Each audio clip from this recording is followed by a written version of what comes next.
உலகத் தமிழர் சங்கம் நேயர்கள் அனைவருக்கும் வணக்கம். நான் ஆசீவகன். இந்த காணொளி எதற்காக உருவாக்கப்பட்டுள்ளது? இந்த வீடியோவோட டைட்டிலே இதற்கான ஆன்சர் இருக்கு. முருகருடைய சமாதியை பற்றி ஏதோ ஒரு தகவல் இங்கே நாம் பகிரப்போவதாக நீங்கள் நினைத்து இந்த காணொளி பார்க்க வந்திருப்பீங்க. டிசிபி சேனலில் முழுமையாக நிறையாவே சமாதியை பற்றி, அதாவது முருகர் சமாதியை பற்றிய விளக்கம் கொடுக்கப்பட்டிருக்கு. நீங்கள் அந்த விளக்கங்களை கேட்டிருப்பீங்க. ஸோ இங்கே என்ன புதுசாக ஒரு விளக்கத்தை இப்போ நம்ம கொடுக்க முடியும்? எனக்கு தான் முருகர் சமாதி பற்றி எல்லாமே தெரியுமே, நீ என்ன புதுசாக முருகர் சமாதியை பற்றி சொல்ல போற, என்ன தான் சொல்றேன்னு பார்க்கலாம் அப்படின்னு நினச்சி வந்திருப்பீங்க. நிச்சயமாக நீங்கள் எதிர்பார்க்காத ஒரு மிகவும் ஆழமான உண்மைகள் அடங்கிய காணொலியாகத்தான் இந்த காணொலி இருக்க போகுது. டிசிபியினுடைய சேனலில் நீங்கள் பார்த்த தகவல்கள், அங்கே சொல்லப்பட்டிருக்கக்கூடிய முருகருக்கான சமாதியை பற்றிய விளக்கங்கள், அது எல்லாத்தையும் நீங்கள் மீண்டும் பார்க்கக்கூடிய நேரம் வந்திருக்கு. இந்த காணொலியை பார்க்குற நீங்கள் நிச்சயமாக அந்த காணொலியும் கண்டிப்பாக பார்ப்பீங்க. பார்த்த பிறகு எது உண்மை எது பொய் அப்படின்ற தெளிவு நிச்சயமாக கிடைக்கும். ஆய்வு என்றால் என்ன? ஒரு பொருள், தனிமனித கருத்து, சமூகத்தில் நடந்த ஏதோ ஒரு நிகழ்வு அல்லது சிக்கலான ஒரு விடயத்தை துல்லியமாக ஆய்வு செய்து அதனுடைய உண்மைத்தன்மையை கண்டறிவதே ஒரு சிறந்த ஆய்வு. ஆனா ஆய்வுன்றது இன்னைக்கு இப்படியா இருக்கு? இல்லவே இல்லை. பெரும் பொய்களை நம்ம கண்கள் முன்னாடி உண்மையாக்கியிருக்காங்க. சமீப நாட்களாக ஆசிவகத்தை அறிந்த மக்கள் மிகவும் தவறான வழியில பயணிக்கிறாங்க. அந்த பயணம் தவறாக இருக்கு அப்படின்றத இன்னும் அந்த மக்கள் சரியா புரிஞ்சிக்கல. எம்ஜிஆரோட ஃபேன்ஸ் பார்த்தீங்கன்னா, அவர் என்னெல்லாம் திரையில சொன்னாரோ அத்தனையும் தரையில செய்வார் அப்படின்ற ஒரு நம்பிக்கை. சினிமாவை சினிமாவாக பார்க்காம அவர் மேலே அதீத நம்பிக்கை வைத்து அவர் சொன்னது அத்தனையுமே அவர் செய்வாருன்ற மாதிரி நம்பி மக்கள் அவர் பின்னாடி நின்னாங்க. இதற்கு காரணம் ரசிகர் மனநிலை. டிசிபிக்கும் இன்னைக்கு ஃபேன்ஸ் அப்படி தான் இருக்காங்க. எது உண்மை எது பொய் என்ற எந்த ஆய்வுமே இல்லை. ஆய்வு கண்ணோட்டத்தை முழுமையாக கைவிட்டுட்டாங்க. நம்பிக்கையின் அடிப்படையில் மட்டும் காட்டப்படுகின்ற தகவல்களை நம்ப ஆரம்பிச்சிட்டாங்க. என்ன காரணம்னா, டிசிபி சொல்லிட்டாரா, சரியா தான் இருக்கும், டிசிபி சொல்றது தான் சரியா இருக்கும் அப்படின்ற மாதிரி ஆசிவகத்தை தொடர்ச்சியா ஆசிவக கருத்துக்களை ஆய்வு செய்தும் உணர்ந்தும் பயணிக்கிற மக்களுக்குள்ள இப்படிப்பட்ட மனநிலை உருவாகி இருப்பது மிகவும் கவலைக்குரியது. சீமான் ரசிகர்கள் மாதிரிங்க, அண்ணன் சொன்னா அது சரியா தானே இருக்கும், அதுக்கு மறு பேச்சே இல்லை. இது முழுக்க முழுக்க ரசிகர் மனநிலை. இந்த மனநிலையில பயணிக்கிறவர்களுக்கு பெயர் ஆசிவக சிந்தனையாளர்கள் என்று சொல்லக்கூடாது. இன்னும் சில நிமிடத்தில் மிகப்பெரிய அதிர்ச்சி ஒன்று காத்திருக்கிறது. என்னோட சேர்ந்து இந்த காணொளியின் இறுதி வரை என்னோடு பயணித்து வாருங்கள். இந்த உலகத்துல இருக்கிற ஒவ்வொரு தமிழரும் அவருடைய வரலாறை அறியலாம். உண்மையான தமிழ் தேசியம் எது, போலி தமிழ் தேசியம் எது என்ற உண்மையை அறியலாம். யூத இலுமினாட்டிகளையும் அறியலாம். வேட்டிகன் சிட்டியின் கீழ்தளத்தில் தமிழரின் ஓலைச்சுவடிகள் இருக்கின்ற உண்மை தகவலையும் அறியலாம். இந்த உலகத்தில் இருக்கிற எந்த ஒரு தகவலையும் நாம் அறியலாம். ஆனால் ஒரே ஒரு தகவலை மட்டும் நாம் அறிந்து கொள்ளக்கூடாது. பல ஆண்டுகளாக அந்த ஒரே ஒரு தகவலை மிகவும் பாதுகாப்பாக பாதுகாத்து கொண்டு வருகிறார்கள் இந்த பிராமணர்கள். அவ்வளோ முக்கியமான தகவலா அது? அது என்ன, அணு ஆயுதத்தை விட பெரிய தகவலா? ஆமாம், யூதனுடைய குலமே அழியும் அளவுக்கு மிகவும் முக்கியமான ஒரு ரகசியம் அது. அந்த உண்மை வெளியே வந்தா நிச்சயமா யூதனுடைய குலம் அழியும். வேற எதுவும் இல்லைங்க, நமது கடவுளர்களின் உண்மையான ஜீவ சமாதி எங்கே உள்ளது என்ற உண்மை தகவல். அப்படின்னா போலியான சமாதின்னு ஒன்று இருக்கா? ஏன் இருக்காது? போலியான அரசியல்வாதி இல்லையா? போலியான மருத்துவர் இல்லையா? சமூகத்துல போலியான ஆன்மீகவாதின்னு யாருமே இல்லையா? இல்ல போலியான நாயன்மார்கள், போலியான சித்தர்கள்னு இவர்கள் யாரையுமே போலிகளாக உருவாக்கவே இல்லையா? எல்லா இடத்துலையும் போலியை உருவாக்கியிருக்கான் யூதன். இதை தாண்டி போனாதான் உண்மை என்னன்றதே நமக்கு புலப்படும். இல்லைன்னா போலி செய்தியை உண்மைன்னு நம்பி வாழ்றதை தவிர வேற வழி இல்லை. இந்த விளக்கத்தோடு இப்போது ஆய்வுக்குள்ள பயணிக்க போறோம் என்பதால் பிரான்சில் உள்ளதாக சொல்லப்படுவது உண்மையில் முருகனின் சமாதிதான். இப்போ நீங்கள் கேட்ட இந்த வாய்ஸ் யாரோடையும் இல்லைங்க, டிசிபியினுடைய வாய்ஸ் தான். இந்த காணொலியை மீண்டும் ஒரு முறை போய் முழுமையாக பாருங்கள். இந்த காணொலியில் நிறைய விஷயத்த பேசியிருக்காரு. முருகருடைய சமாதி எங்கே இருக்குது, என்ன, மேலும் இன்னும் சில தகவல் கூட இந்த காணொலியில் இருக்குது. நீங்கள் இந்த காணொலியை மீண்டும் ஒரு முறை முழுமையாக பார்த்துட்டு அதற்கு பிறகு இந்த என்னுடைய காணொலியை பார்த்தீங்கன்னா உங்களுக்கு நிச்சயமாக மிகவும் தேவையான புரிதல் சரியாகவே புரியப்படும். முருகர் சமாதி பிரான்ஸில் இருக்குது. அங்கே ஒரு கண்ணாடினால் செய்யப்பட்டதாக சொல்லப்படும் ஒரு பிரமிட் இருக்கு. அந்த பிரமிட்டின் கீழே முருகருடைய சமாதி இருப்பதாக இந்த காணொலியில இவர் பேசியிருக்காரு. கண்ணாடியை கண்டது முருகர் என்பதால் இந்த கண்ணாடியினால் செய்யப்பட்ட பிரமிட்டை ஆறுமுக சக்கரத்தோடு தொடர்பு படுத்தி, கண்ணாடியும் ஒரு தொடர்பு முருகருக்கு உள்ளதால் இந்த இடத்துல வந்து முருகர் சமாதி இருக்கு அப்படின்னு சொல்லி இந்த காணொளியில இவர் வந்து குறிப்பிடுறாரு. மேலும் புனித கோப்பை, ஹோலி கிரெயில் இதெல்லாம் வந்து இருப்பதாக சொல்லி, இதற்கும் இந்த காணொளியில காட்டப்பட்டிருக்கக்கூடிய மற்ற தகவல்களுக்கும் பெரும் தொடர்பு உண்டு.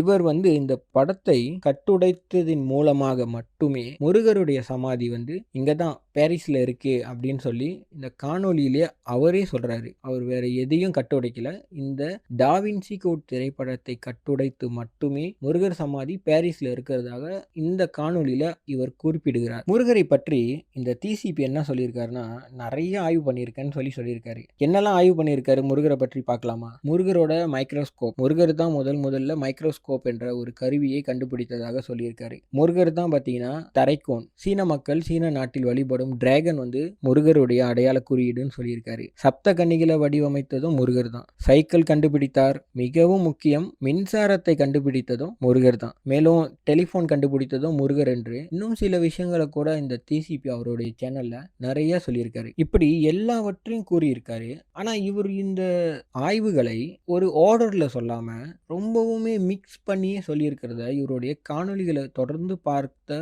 ஆசிவக ஆர்வலர்களுக்கு நல்லா தெரியும். இவர் முருகர் எனும் அதிசயம் அப்படின்ற காணொளியில முருகரை பற்றி முருகர் வந்து விந்தணுவின் வடிவத்தை கண்டதாக குறிப்பிட்டிருக்காரு. அதற்கு பிறகு பார்த்தீங்கன்னா இவர் என்ன பண்ணியிருக்காரு, சிவனுடைய உண்மைகள் அப்படின்னு சொல்லி நிறைய வீடியோ போட்டிருக்காரு. சிவனுடைய வீடியோக்களை பார்த்து வருகிறவர்களுக்கு அடுத்ததாக மகாபாரத ஆய்வுகள் சார்ந்த காணொளிகள் வந்து போட்டிருக்காரு. கிருஷ்ணர் யாரு, கிருஷ்ணர் ஒரு பச்சை தமிழரே, இந்த மாதிரியான காணொளிகள்லாம் போட்டிருக்காரு. இதற்கும் அப்புறம் ராவணியம், அதாவது ராமாயணம்னா என்ன, உண்மையிலே என்ன ராமாயணத்துல நடந்தது, இப்படிப்பட்ட ஆய்வுகள் போட்டிருக்காரு. இந்த ஆய்வுகளுக்கு பிறகு இந்திரன் யாரு, கும்பகர்ணர் யாரு, இதெல்லாம் சொன்னவர். அதற்கும் பிறகுதான் மீண்டும் முருகருடைய கண்டுபிடிப்புகள், முருகர் என்னெல்லாம் கண்டுபிடித்தாருன்னு சொல்லியிருக்காரு. நீங்க இந்த இடத்துல நிச்சயமாக ஒரு விஷயத்தை சிந்திச்சு பார்க்கணும். நீங்க ஒரு பரீட்சை எழுதும்போது எக்ஸாம் ஹால்ல உங்களுக்கு கொடுக்குற பேப்பர்ஸ்ல எல்லா எக்ஸாம் பேப்பர்ஸ்ல 10 கேள்வி இருக்குன்னா, முதல் கேள்வி மேத்ஸ் சம்பந்தப்பட்ட கேள்வியாகவும், அடுத்த கேள்வி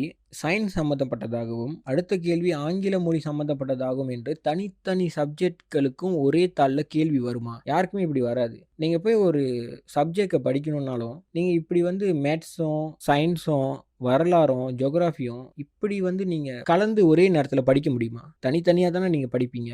ஒரு ஆய்வு செய்றவரு ஒரு ஆய்வு வந்து மக்களுக்கு முன்னிலையில கொண்டு வராரு. அந்த ஆய்வை வந்து அவர் வந்து தொடங்கி அந்த ஆய்வை முடித்துட்டார் அப்படின்னா, இந்த ஆய்வு எந்த மாதிரியான சூழல்ல, எதன் அடிப்படையில உருவானது, முதல் கட்டமா என்ன ஆய்வு செய்தாரு அப்படின்ற அந்த ஒரு ஆர்டர் அப்படி கரெக்டா இருக்கணும். ஆனா இவருடைய காணொளியில அந்த ஆர்டர் கரெக்டாவே இருக்காது. இவர் திடீர்னு நான் இதை கண்டுபிடித்தேன், நான் இதை கண்டுபிடித்தேன்னு காணொளி போட்டுக்கிட்டே இருப்பாரு. இப்படி ஒரு நபர் வந்து எப்படிங்க கொஞ்சமா முருகனை ஆய்வு பண்ணிட்டு, அப்புறம் சிவனை போய் ஆய்வு பண்ணிட்டு, அதுக்கப்புறம் மகாபாரத ஆய்வு பண்ணிட்டு, மீண்டும் முருகரை போய் ஆய்வு பண்ணிட்டு, இப்படி எப்படி வந்து ஒரு ஆய்வு இருக்கும்? இவருடைய காணொளியில இந்த மாதிரியான முரணான ஆர்டர்ஸ் இருக்கிறத பார்க்கும்போது, இந்த மாதிரியான ஒரு ஆர்டர்ஸ் வந்து இயல்பா இருக்க வாய்ப்பே இல்ல. சந்தேகத்துக்குரிய ஒன்று. முருகரை பற்றி ஆய்வு செய்றவரு முருகருடைய கண்டுபிடிப்புகள் வரைக்கும் ஆய்வு செய்துட்டு, அதையெல்லாம் நம்மகிட்ட சொன்ன பிறகு, முருகருடைய சமாதிய வந்து எங்க இருக்கு? அந்த ஆய்வு நான் எப்படி செய்தேன்? எனக்கு எங்க முருகர் சமாதி இருக்குன்னு தெரிய வந்ததுன்னு சொல்லி கட்டாயம் சொல்லணும். ஆனா இவர் வந்து பார்த்தீங்கன்னா, முருகருடைய ஆய்வுன்றதுலயும் ஒரு முரண் இருக்கு. அவர் வந்து அந்த ஆர்டர்ஸ்லயே சொல்லல. அதற்கப்புறம் என்றோ ஒரு நாள் சமாதியை நான் கண்டுபிடித்தேன்னு சொல்றாரு. அதற்கு காரணம் அவர் என்ன சொல்றாருன்னா, டாவின்சி கோட் திரைப்படத்தை கட்டுடைத்து மட்டுமே, இந்த வார்த்தையை கவனமா கவனிங்க. இத நான் சொல்லல. நீங்க போய் அவருடைய காணொளிய பார்த்தீங்கன்னா, அவர் காணொளியில அவரே சொல்லியிருக்காரு. டாவின்சி கோட் திரைப்படத்தை கட்டுடைத்து மட்டுமே இந்த உண்மையை நான் அறிந்தேன். இவர் வந்து ஆய்வு செய்ற ஒருத்தர் வந்து இந்த ஆய்வின் முடிவை அடையாத வரை எப்படி இன்னொரு ஆய்வுக்குள்ள போவாரு? இங்க இவர் எந்த ஒரு ஆய்வும் செய்யல. நானும் இவர் ஏதோ ஆய்வுலாம் செய்றாரு. இவர் செய்த ஆய்வுகள்லாம் பிரமிக்கத்தக்க ஒரு ஆய்வா இருக்குன்னு சொல்லி அவர பின்தொடர்ந்த நபர் தான். ஆனா இன்னைக்கு எனக்கு உண்மை தெரியும். அவர் ஆய்வெல்லாம் செய்யல.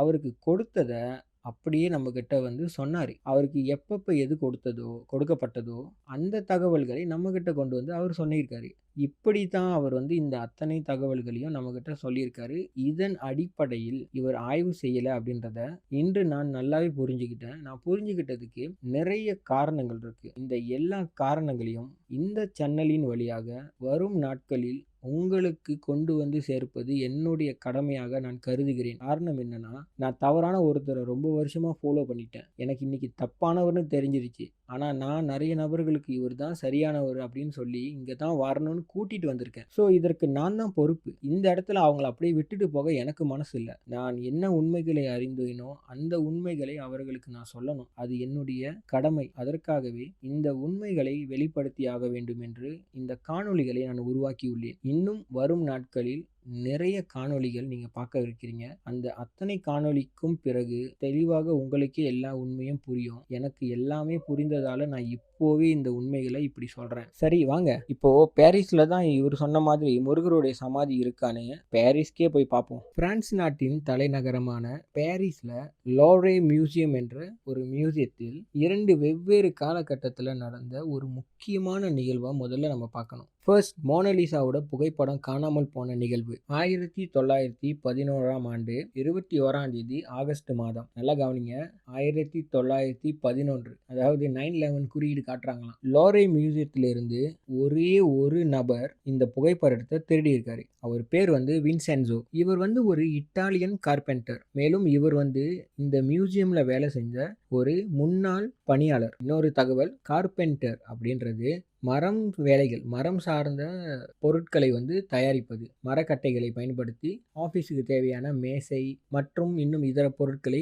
உருவாக்குவது. இதன் மூலம் என்ன நான் இப்போ சொல்ல வரேன்னா, மேசன், ஃப்ரீமேசனுடைய தொடர்பை இங்க கார்பெண்டர் என்ற ஒரு தொழில் மூலமாக இணைக்கிறார்கள். இது முழுக்க முழுக்க யூதர்களுடைய சடங்கு. இந்த புகைப்படத்தை திருடுறதுக்கு முன்னாடி தான் அவர் அங்கே வேலை செய்தார். அதற்கு பிறகு அவர் வந்து மீண்டும் இந்த மியூசியம்குள்ள வந்து இங்க இருக்கக்கூடிய புகைப்படத்தை, மோனலிசாவின் புகைப்படத்தை திருடுறதுக்கு வராரு. அப்போது இங்க என்ன சொல்றாங்கன்னா, அவர் ஒரு முன்னாள் பணியாளராக இருந்தனால அங்க இருந்த செக்யூரிட்டியை அவர் வந்து ஏமாத்திட்டாரு. இங்க வேலை செய்த நபர்னால அந்த ஒரு தோரணையிலே இதுக்குள்ள வந்து புகைப்படத்தை அவருடைய கோட்டுக்குள்ளேயே மறைச்சி வைத்து எடுத்துட்டு போயிட்டதாக சொல்றாரு. பொதுவா நாம வேலை செய்யற இடத்துல வேலையை விட்டு நின்றுட்டு நாம வேற வேலைக்கு போயிட்டு சில மாதம் கழித்து அங்க வரோம் அப்படின்னு வைங்களேன். அங்க இருக்கக்கூடிய செக்யூரிட்டி வந்து டெய்லி வேலைக்கு வர நம்மளை பார்த்துருப்பாரு. ஆனா சில மாசமா சில வாரங்களா நம்ம வேலைக்கு வராதப்ப நம்ம வேலை விட்டு நின்ன தகவலை அவருக்கும் கட்டாயம் சொல்லியிருப்பாங்க. அவர் தெரிஞ்சு வைத்திருப்பார். மீண்டும் நம்ம அங்க வரோம் அப்படின்னா, நாம தான் வேலை விட்டு நின்றுட்டுமே, இங்க எதுக்கு வரோம்னு அவர் கண்டிப்பா சந்தேகப்படுவார். ஆனா இங்க பாத்தீங்கன்னா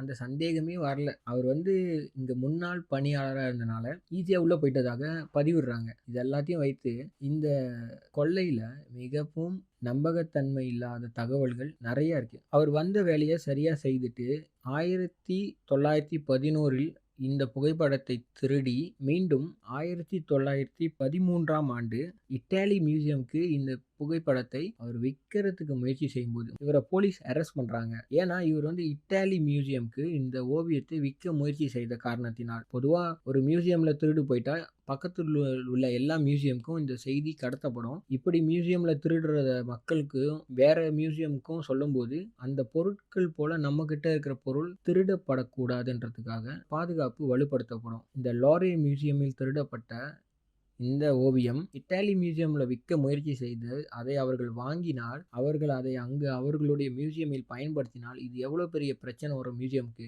இதனால இதை மியூசியம்க்கு விற்க முடியாத அளவுக்கு ஒரு சிக்கல் இருக்கிறது கூட அந்த திருடனுக்கு எப்படி தெரியல. ஸோ இவங்க சொல்ற இந்த கதைகளே இது அத்தனையும் ஜோடிக்கப்பட்ட கதை.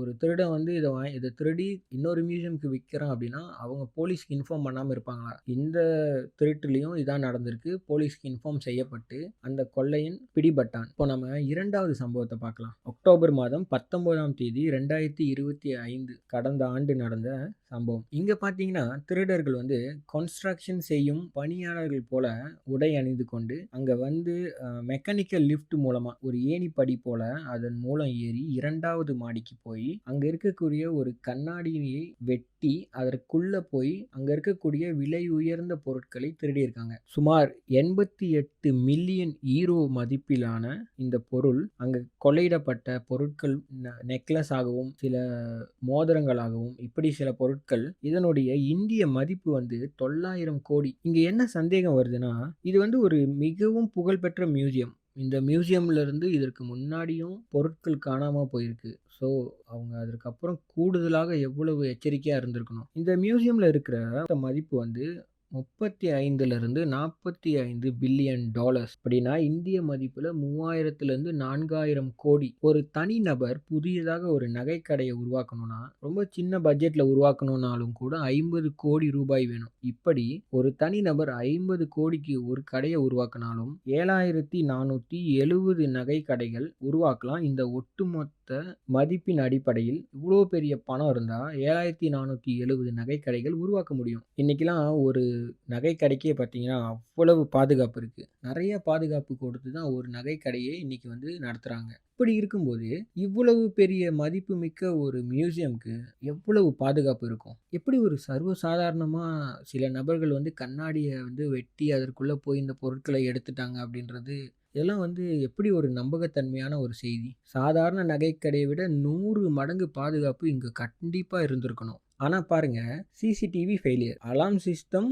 Failure, security guard failure. சிசிடிவிய பத்தி ஒரு தகவல் சொல்லணும். நீங்க பாருங்க, இன்னைக்கு இருக்கிற நவீன காலத்துல நமக்கே வந்து சிசிடிவிகள் வந்து எவ்வளோ அட்வான்ஸா இருக்கிறது எல்லாருக்குமே தெரிந்த ஒரு விடயம் தான். மியூசியம்லலாம் சிசிடிவிகள் 1, 2 இருக்காது. அது 100 கணக்குல இருக்கும். இந்த அத்தனை ஃபுட்டேஜையும் மானிட்டர்ல பார்க்கறதுக்கு செக்யூரிட்டி கார்ட் இருப்பாங்க. இவர்கள் அங்க நடக்கிற எல்லா நிகழ்வுகளையும் பார்த்துக்கிட்டே இருப்பாங்க. அது மட்டும் இல்லாம அலார்ம் சிஸ்டம் இருக்கு. ரொம்பவே நவீனமான சிசிடிவிக்கள் ஒரு நபருடைய அசைவை கூட ஃபாலோ பண்ணி அவர்கள் அல்லது ஏதோ ஒரு பொருள் அசைந்தாலும் அதை கூட கேப்சர் பண்ணக்கூடிய அளவுக்கு நவீன சிசிடிவிக்கள் இருந்தும் கூட யாராலையும் நம்பவே முடியாது. இதுவுமே யூதர்களுடைய சடங்கு. அல்லது இந்த மியூசியம்ல உண்மையிலேயே செக்யூரிட்டின்றது ஒண்ணு இல்ல. அது ப்ராப்பரா இல்லன்னு தகவல் தெரிந்தால் இந்த திருடர்கள் திருட முடியும். ஆனா இந்த மியூசியம்ல எதற்குங்க செக்யூரிட்டி அந்த அளவுக்கு இல்லாம இருக்கணும்? இதுல இவ்ளோ மதிப்புமிக்க பொருள் இருக்கு. அப்படி இருக்கும்போது எதற்கு இங்க வந்து செக்யூரிட்டி ஃபெயிலியரா இருக்கணும்? இங்க எந்த பாதுகாப்பும் அந்த அளவுக்கு இல்லாத ஒரு சூழல் ஏன் இருக்கணும்? ஏன்னா இங்க இருக்கிற எந்த ஒரு பொருளுமே உண்மையான பொக்கிஷங்கள் கிடையாது. இந்த மியூசியம்ல இருக்கக்கூடிய பொருட்கள் அத்தனையும் செகண்ட் கிரேட் பொருட்கள் தான். இங்க இருக்கிற இந்த மியூசியம்ல இருக்கக்கூடிய பொருட்கள் மீது யூதர்களுக்கு ஒருபோதும் அக்கறை கிடையாது. காரணம் என்ன? நல்லா சிந்திச்சு பாருங்க. இந்த மாதிரி ஒரு பொருட்கள் இருந்தா அதற்கான பாதுகாப்பு எப்படி இருக்கும்? ஆனா அங்க ஏன் இவ்ளோ பாதுகாப்பு இல்லாத ஒரு சூழல் இருக்கு? அப்படின்னா அங்க விலை உயர்ந்த பொருட்கள் இல்லன்றது தானே அர்த்தம். உண்மையிலேயே இல்ல. நீங்க ஏரியா 51 பத்தி கேள்விப்பட்டிருக்கீங்களா? அங்கெல்லாம் மனிதர்கள் போவே முடியாதுங்க. அங்க மட்டும் இல்ல, உலகத்துல இன்னும் பல இடங்கள் வேட்டிகன் சிட்டியின் கீழ்தளத்தில் அண்டர் கிரவுண்டில் தமிழர்களுடைய ஓலைச்சுவடிகளும் முக்கியமான பொருட்களும் பாதுகாக்கப்படுது. அங்கெல்லாம் நம்ம போ முடியாது. நம்மிடத்திலிருந்து கொள்ளையடிக்கப்பட்டதாக சொல்லப்படுகிற இந்த அத்தனை பொக்கிஷங்களும் மனிதர்கள் போய் பார்க்குற மாதிரியான சூழல்ல யூதர்கள் வைக்கல. மியூசியமில் இருக்கக்கூடிய இந்த காட்சி பொருள் எல்லாமே டூப்ளிகேட். ஆனா உண்மைன்னு தான் இந்த உலகம் நம்பும். இந்த உலகத்தை உண்மையான பொருட்களை அவர்கள் முன்பு வைக்காமல் பொய்யாக செய்யப்பட்ட செகண்ட் கிரேட் பொருட்களை வைத்து தான் யூதர்கள் நம்ப வைக்கிறாங்க. அது எப்படிங்க அப்படின்னு யோசிச்சீங்கன்னா, நல்லா யோசிங்க. சைனா வந்து இன்னைக்கு ஐஃபோன் போல இன்னொரு ஒரு ப்ராடக்ட் உருவாக்குறாங்க. ஐஃபோன் எப்படி இருக்குமோ அதே போல உருவாக்குறாங்க. சைனா வந்து எல்லாத்தையும் காப்பி பண்றாங்க. சைனா பண்றாங்கன்னா, யூதர்கள் கிட்ட இந்த தொழில்நுட்பம் இருக்காதா? நிச்சயமாக இருக்கு. ஸோ நம்மளுடைய பார்வைக்காக வைக்கப்பட்டிருக்கும் பொருட்களை யூதர்கள் வந்து செகண்ட் கிரேட்டா தான் வச்சிருக்காங்க. மோனாலிசா புகைப்படம் காணாம போகுது. 88 பில்லியன் ஈரோக்கு மதிப்பான பொருட்கள் காணாம போகுது. இவ்வளவு செக்யூரிட்டி வீக்கா இருக்கிற இந்த இடத்துல தான் முருகருடைய சமாதி இருக்கா? யூதர்கள் இங்க தான் கொண்டு போய் முருகர் சமாதியை வச்சிருப்பாங்களா? நாம இதை சிந்திச்சு பார்க்கணுங்க. ஒருத்தர் ஒரு காரியத்தை சொல்லிட்டாரு அப்படின்னா அதற்குள்ள இருக்கும் உண்மை தன்மைகளை ஆராயாமல் சிந்தனைக்குட்படுத்தாமல் நம்பிக்கையின் அடிப்படையில அவர் சொன்னா சரியா தான் இருக்கும் நம்புறது ரசிகர்கள் மனநிலைன்னு நான் முதலே குறிப்பிட்டேன். இந்த இடம் பாதுகாப்பே இல்லாத இடம். நம்ம கிட்ட இருந்து முக்கியமான ஒரு பொருளை யூதன் எடுத்துட்டு போயிருக்கான். அவன் கொண்டு போய் அங்க வைக்கணும். அவன் எடுத்துட்டு போயிருந்தா உண்மையில எங்க தெரியுமா வைக்கணும்? ஏரியா 51ல தான் வைக்கணும். அங்க மட்டும் இல்லாம முதல்ல நான் குறிப்பிட்டது மாதிரி உலகத்துல இருக்கக்கூடிய பல இடங்கள் அவனுக்கு தேவையான மனிதர்கள் வர முடியாத இடங்கள், மனிதர்கள் விசிட் பண்ண முடியாத இடங்கள்ல பாதுகாப்பாக அவன் வைத்திருக்கணும். அங்க வைக்கிறத விட்டுட்டு இங்க கொண்டு வந்து வைக்கிறது, பாதுகாப்பே இல்லாத இந்த இடத்துல வைக்கிறதுலாம் யூதர்கள் செய்ய மாட்டாங்க. இதுல இன்னொரு உண்மை என்னன்னா, இந்த மியூசியம்ல இருக்கிறதா சொல்லப்படுற அத்தனை பொக்கிஷங்களும் அவங்க பாதுகாப்பான இடத்துல தான் வச்சிருக்காங்க. இங்க இருக்கிறது எதுவுமே உண்மை இல்ல.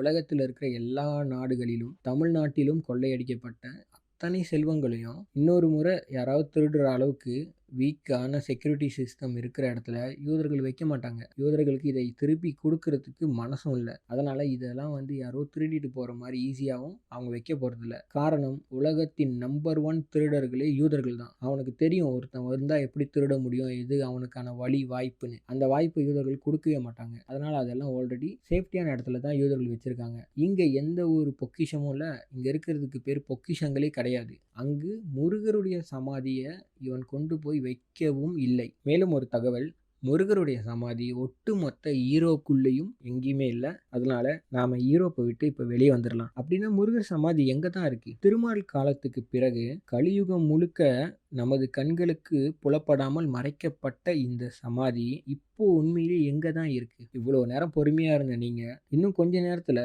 இந்த உண்மையை கட்டாயம் தெரிஞ்சுக்க தான் போறீங்க. ஏஷியாக்குள்ளே தான் இந்த சமாதி இருக்கு. வாங்க இப்போ நம்ம ஏஷியாக்குள்ளேயே போய் ஆய்வு செய்யலாம். இதற்கு சில திரைப்படங்களை நாம் ஆய்வு செய்யணும். அதோடு சேர்த்து மேலும் ஒருவருடைய வாழ்க்கை வரலாறையும் ஒரு இடத்தில் நடக்கக்கூடிய ஒரு சில நிகழ்வுகளையும் கூட நாம் ஆய்வு செய்யணும். இந்த ஆய்வின் இறுதியில் உங்களுக்கு இந்த உண்மை தெளிவாக புலப்படும். முதலாவதாக சிங்கப்பூர் சலூன் என்ற திரைப்படத்தை நாம் ஆய்வு செய்யலாம். இந்த திரைப்படம் முருகருடைய சமாதி எங்கு இருக்கிறது என்ற மிகவும் மறைக்கப்பட்ட செய்தியை மறைமுகமாக சொல்லிய ஒரு திரைப்படம். இந்த திரைப்படத்தை ஆர்ஜே பாலாஜி தான் எடுத்திருக்காரு. ஆர்ஜே பாலாஜி இந்த படத்தில் கதாநாயகனாக கூட நடிச்சிருக்காரு. ஆர்ஜே பாலாஜி வந்து ஒரு பிராமணர், நமக்கே தெரியும். ஆர்ஜே பாலாஜி இதற்கு முன்பாக கூட குலதெய்வங்களை வந்து முக்கியத்துவப்படுத்தக்கூடிய சில படங்கள் எடுத்திருக்காரு. உதாரணத்துக்கு நயன்தாரா வைத்து எடுத்த மூக்குத்தி அம்மன் திரைப்படம். மூக்குத்தி அம்மன் திரைப்படத்துல கூட யூதர்களுடைய குலதெய்வமாகிய பிராமணர்களுடைய குலதெய்வமாகிய துர்க்கையை தான் அந்த படத்துலையும் குலதெய்வமாக காட்டியிருக்காரு. யாரை சொல்கிறேன்னு உங்களுக்கே தெரியும், நயன்தாரா. நயன்தாரா என்பது துர்கை தான். ஸோ இவங்க குலதெய்வம்னு முக்கியத்துவப்படுத்துகிற படத்தில் கூட இவங்களுடைய குலதெய்வத்தை தான் காட்டியிருக்காங்க. தமிழர்கள் குலதெய்வத்தை காட்டவே இல்லை. இப்படி இவ்வளவு மறைமுக செய்திகள் எல்லாத்தையும் முன்பிலிருந்தே சொல்லிக்கிட்டு இருக்கிற இந்த ஆர்ஜே பாலாஜி பிராமணரும் கூட கண்டிப்பாக அவங்களுடைய ஆட்கள்னால தானே அவங்களுக்கு இந்த வரலாறுகள் தெளிவாக தெரியும். அவர்களை வைத்து தானே வரலாறை வந்து சினிமாக்களை கடத்துறதுக்கு அவங்களுக்கும் நல்ல வாய்ப்பும் வசதியாகவும் இருக்கும். அதனால இவரையே தேர்ந்தெடுத்து இவர் மூலமாக பல உண்மைகளை கடத்துறாங்க. இவர் நடித்த இந்த திரைப்படத்தில் முருகருடைய சமாதி பற்றிய ரகசியமும் உண்டு. இந்த படத்தோட ஆரம்ப காட்சியிலே பார்த்தீங்கன்னா சாச்சா என்ற ஒரு நபரை வந்து காட்டுவாங்க. அவர் வந்து முடி கட் பண்ணுற வேலை செய்கிற மாதிரி காட்டுவாங்க. அவர்கிட்ட இருந்து தான் இவருமே வந்து முடி கட் பண்ணுற அந்த தொழிலை வந்து செய்யணுன்ற ஆர்வம் உடையவராக பின்னாட்கள் இந்த படத்தில் வந்து மாறி ஒரு சலூன்லாம் உருவாக்குவார். ஸோ இந்த சாச்சா கேரக்டரை வந்து எதற்காக முடி திருத்தும் நபராக காட்டணும்? ஆர்ஜே பாலாஜியினுடைய பெயர் வந்து இந்த திரைப்படத்தில் கதிர். இது முருகரோட பெயர்னு அனைவருக்குமே தெரிந்த ஒரு தகவல் தான். சடாமுனி என்பது சிவன் தானே. ஸோ சாச்சா கதாபாத்திரம் ஏன் வந்து முடி திருத்தும் நபராக காட்டப்பட்டிருக்காரு அப்படின்னா, சடைமுடி, இந்த முடி திருத்துறதுக்கும் முடிக்கும் தொடர்பு இருக்கு. மேலும் பார்த்தீங்கன்னா கையில் வந்து சீசர்ஸ் பயன்படுத்துவார். கத்திரிக்கோள் கையில் இருக்கிறது இரும்பு பொருளை கையில் கொண்டுள்ள நபர் போல காட்டப்பட்டிருப்பாரு. இதுவுமே சிவனை குறிக்கும் அடையாள குறியீடு தான். சிவன் தானே இரும்பை கண்டார். ஸோ இரும்பை கண்டு ஆயுதங்களை வடிவமைத்தார். இப்ப இந்த கதாபாத்திரமும் முடி, இரும்பு பொருள் கையில் இருப்பது, இந்த குறியீடின் அடிப்படையில இந்த சாச்சா கதாபாத்திரம் ஒரு சிவனை குறித்த கதாபாத்திரம். மேலும் இந்த கதாபாத்திரம் வந்து பார்த்தீங்கன்னா ஒரு இஸ்லாமியராக காட்டப்பட்டிருக்கும். நிலவு நாள்காட்டியை பயன்படுத்துபவர்கள் இஸ்லாமியர்களே. ஸோ இந்த அத்தனை தொடர்பையும் நீங்கள் ஒன்றோடு ஒன்று இணைத்து பார்த்தால் இந்த கதாபாத்திரம் சிவனுக்கான கதாபாத்திரமாகத்தான் வடிவமைக்கப்பட்டுள்ளார். இப்போது ஆர்ஜே பாலாஜி பார்த்தீங்கன்னா இவர்கிட்ட இருக்கக்கூடிய அந்த நுணுக்கத்தை, இந்த தொழில் நுணுக்கத்தை கற்றுக்கொண்டு ஆர்ஜே பாலாஜியும் ஒரு சலூன் வந்து ஓப்பன் பண்ணுவார். ஏன் ஆர்ஜே பாலாஜி வந்து இந்த சலூனை வந்து அவர் தேர்ந்தெடுக்கிறாரு, அதை ஏன் அவர் செய்கிறாரு அப்படின்னா, இங்கே ஒரு விஷயத்தை நம்ம புரிஞ்சுக்கணும். சிவனை வந்து முழுமையாக பின்தொடர்ந்தவர் முருகரே. ஸோ முருகருக்கு வந்து சிவனுடைய அத்தனை கோட்பாடுகளையும் அவர் பின்பற்றி இருந்தார். மிக பெரும் சிவபக்தனாக இருந்தார். சிவனை வந்து மக்கள் வழிபடணுன்ற அளவுக்கு சிவனுடைய வழிபாட்டை உருவாக்கினார். இப்படி சிவன் மேல அளவு கடந்த பக்தி கொண்டதால் அவரை பின்பற்றிய காரணத்தால் இந்த கதாபாத்திரங்களும் முருகருக்கும் சிவனுக்கும் உள்ள தொடர்பை வெளிப்படுத்தணும் அப்படின்றதுக்காக இப்படியான செயல்கள்லாம் செய்யற மாதிரி இந்த திரைப்படத்துல காட்டப்பட்டிருக்கு. ஆர்ஜே பாலாஜி வந்து சலூன் வந்து உருவாக்குவாருங்க. சலூன் வந்து அவர் வந்து ஒரு சலூன் கட்டுவாரு. அதை வந்து பாருங்க, ஒரு கப்பல் வந்து அந்த சலூன் மேல இருந்தா எப்படி இருக்கும், அது போலவே அந்த கட்டடத்தையே ஒரு கப்பல் வந்து அவருடைய சலூன் மேல இருக்கிற மாதிரி மாதிரி கட்டியிருப்பாரு. கப்பலுக்கும் முருகருக்கும் தொடர்பு நிச்சயமாக இருக்கிறது. ஒரு காட்சியில ஒரு மிகப்பெரிய மலை ஒண்ணு வரும். அவர் கடைக்கு முன்னாடி இருக்கக்கூடிய கட்டடங்கள் இடிந்து விழுந்து, அங்கு வசிக்கக்கூடிய மக்கள் என்ன பண்ணுவாங்க, அந்த கட்டடம் இடிந்து விழுந்ததுனால அவங்க அனைவரும் அவங்களுடைய வீடுகளை எடுத்து அங்கேருந்து வெளியேறி ஆர்ஜே பாலாஜியினுடைய சலூன் கடைகளுக்கு முன்னாடி வந்து அந்த வீடை வந்து அவங்க அங்கே தங்க ஆரம்பிச்சிருவாங்க. இது என்ன காட்சினா, குமரிகண்டம் அழிவுக்கு பிறகு முருகர் வந்து அவருடைய மக்களோடு இலங்கைக்குள்ள வந்தது. ஆனா இங்க பார்த்தீங்கன்னா அது அப்படியே தலைகீழாக இருக்கும். இந்த மக்கள் வந்து முருகருடைய இடத்துக்கு வந்த மாதிரி காட்டப்படும். இது காரணம் என்னன்னா, கதைய நேர்கோட்டுல சொன்னா தான் தெளிவா நமக்கு புரிஞ்சிருமே. அவன் எப்பயுமே தலைகீழயும், குழப்பியும், கலந்தும் தான் கதைய சொல்லுவான். ஸோ நமக்கு வந்து வரலாற்று உண்மை தெரிந்த காரணத்தால், நாம இந்த மாரியான காட்சிகள பார்க்கும்போது, நமக்கு நிச்சயமாக இந்த புரிதல் வந்து இருக்கிற காரணத்தால், நமக்கு இந்த காட்சி எந்த காரணத்துக்காக காட்டப்படுது அப்படின்ற புரிதல் இருக்கும். இந்த காட்சிகளுக்கு பிறகு சலூன்ல வந்து பார்த்தீங்கன்னா, ஒரு பிரசவம் நடக்குங்க. ஒரு குழந்தை பிறக்கும் அந்த சலூனுக்குள்ளேயே. ஸோ அங்க வந்து ஒரு பெண் குழந்தை பிறந்த உடனே, அந்த குழந்தைக்கு தொப்புள் கொடி வெட்டுறதுக்கு இந்த நபரையே வந்து வெட்ட சொல்லுவாங்க. இவரும் வெட்டுவாரு. இது என்னன்னா, முருகர் தான் உலகத்தின் முதல் சக்சஸ்ஃபுல் சிசேரியன் செய்தவர். மேலும் முருகர் வந்து ஒரு பெண் மற்றும் குழந்தை நல மருத்துவராக இருந்ததும் நமக்கு தெரியும். இந்த மாதிரியான தொடர்புகளுக்காக இந்த காட்சிகளை உருவாக்கியிருக்காங்க. சப்த கன்னிகள் வந்து பார்த்தீங்கன்னா, அவங்கலாம் தெய்வங்கள். தெய்வமான சப்த கன்னிகள் அனைவரும் பெண்களானவர்கள். அதனால அங்க ஒரு குழந்தை பிறக்கும். அந்த குழந்தை பெண் குழந்தையா பிறக்கும். குழந்தையும் தெய்வமும் ஒண்ணுன்றது வழக்கமா தமிழர்களுக்குள்ள சொல்லப்படுகிற ஒரு வார்த்தை. ஸோ சப்த கன்னிகளையும் அங்க தொடர்பு படுத்த ஆண் குழந்தை பிறந்ததாக காட்டாம பெண் குழந்தையாக காட்டி, பெண் குழந்தையை தெய்வம் என்ற பொருளில் புரிந்து கொண்டால் சப்த கன்னிகளை நாம அங்க தொடர்பு படுத்திக் கொள்ள முடியும். இப்படி ஒவ்வொரு சீன்லயுமே பார்த்தீங்கன்னா, தொடர்ச்சியாக முருகர் வரலாறை சொல்லும் காட்சிகள் தாங்க இந்த படம் முழுக்கவே வருது. இந்த காட்சிகள்லாம் அதற்கு கூடுதல் ஆதாரமான காட்சிகள். இந்த திரைப்படத்திலேயே ரொம்ப ரொம்ப முக்கியமான ஒரு காட்சியை இப்ப நம்ம பார்க்க போறோம். இந்த காட்சியை மட்டுமல்லாமல் இங்கு ஒரு முக்கியமான தகவல் இருக்கு. அத இந்த காணொளியோட இறுதியில நான் சொல்றேன். இந்த காட்சிய பாருங்க. ஆர்ஜே பாலாஜியினுடைய சலூன டாப் வியூல இருந்து காட்டுவாங்க. அந்த வியூல இருந்து நீங்க பார்க்கும்போது நல்லாவே தெரியும். அவருடைய கட்டிடம், அதாவது அவருடைய சலூன் இருக்கக்கூடிய அந்த பில்டிங் வந்து ஒரு சிவலிங்கம் போலவே காட்சியளிக்கும். சிவலிங்கத்துக்குள்ள தான் கதிர் என்ற ஆர்ஜே பாலாஜி வேலை செஞ்சுக்கிட்டு இருக்காரு. அதாவது அந்த சலூனுக்குள்ள சிவலிங்கத்தை இங்க காட்டணுன்றதுக்காக இந்த பில்டிங்கை இந்த வடிவத்துல உருவாக்கி டாப் வியூல இருந்து காட்ட வேண்டிய அவசியம் என்ன? ஏன்னா இது சிவலிங்கம்னு நம்ம புரிஞ்சுக்கணும்னு காட்டிருக்காங்க. மேலும் அதற்குள்ள யார் இருக்கா பாருங்க, கதிர் இருக்காரு. சிவனையும் முருகரையும் ஒரு சேர தொடர்பு படுத்துவதற்கான தொடர்புகளுக்குரிய காட்சி இது. இதுல இந்த சிவலிங்கத்துக்கு பக்கத்துல சின்ன சின்ன குடிசைகள் தெரியும். அதுல GOD, அதாவது காட் என்ற வார்த்தை குறிப்பிடப்பட்டிருக்கும். ஆனா இந்த புகைப்படம் AI-ஆல் உருவாக்கப்பட்டதால் அப்படி இருக்காது. நீங்க இந்த திரைப்படத்தை முழுமையா போய் பாருங்க. இந்த காட்சி வந்து சரியா 1 மணி நேரம் 38 நிமிடம் 38 வினாடியில உருவாக்கப்பட்ட காட்சி. நீங்க அந்த காட்சியை போய் அங்க பாருங்க. உங்களுக்கே அங்க தெளிவா இருக்கும். அவங்க மறைமுகமா காட்னு தான் எழுதியிருப்பாங்க.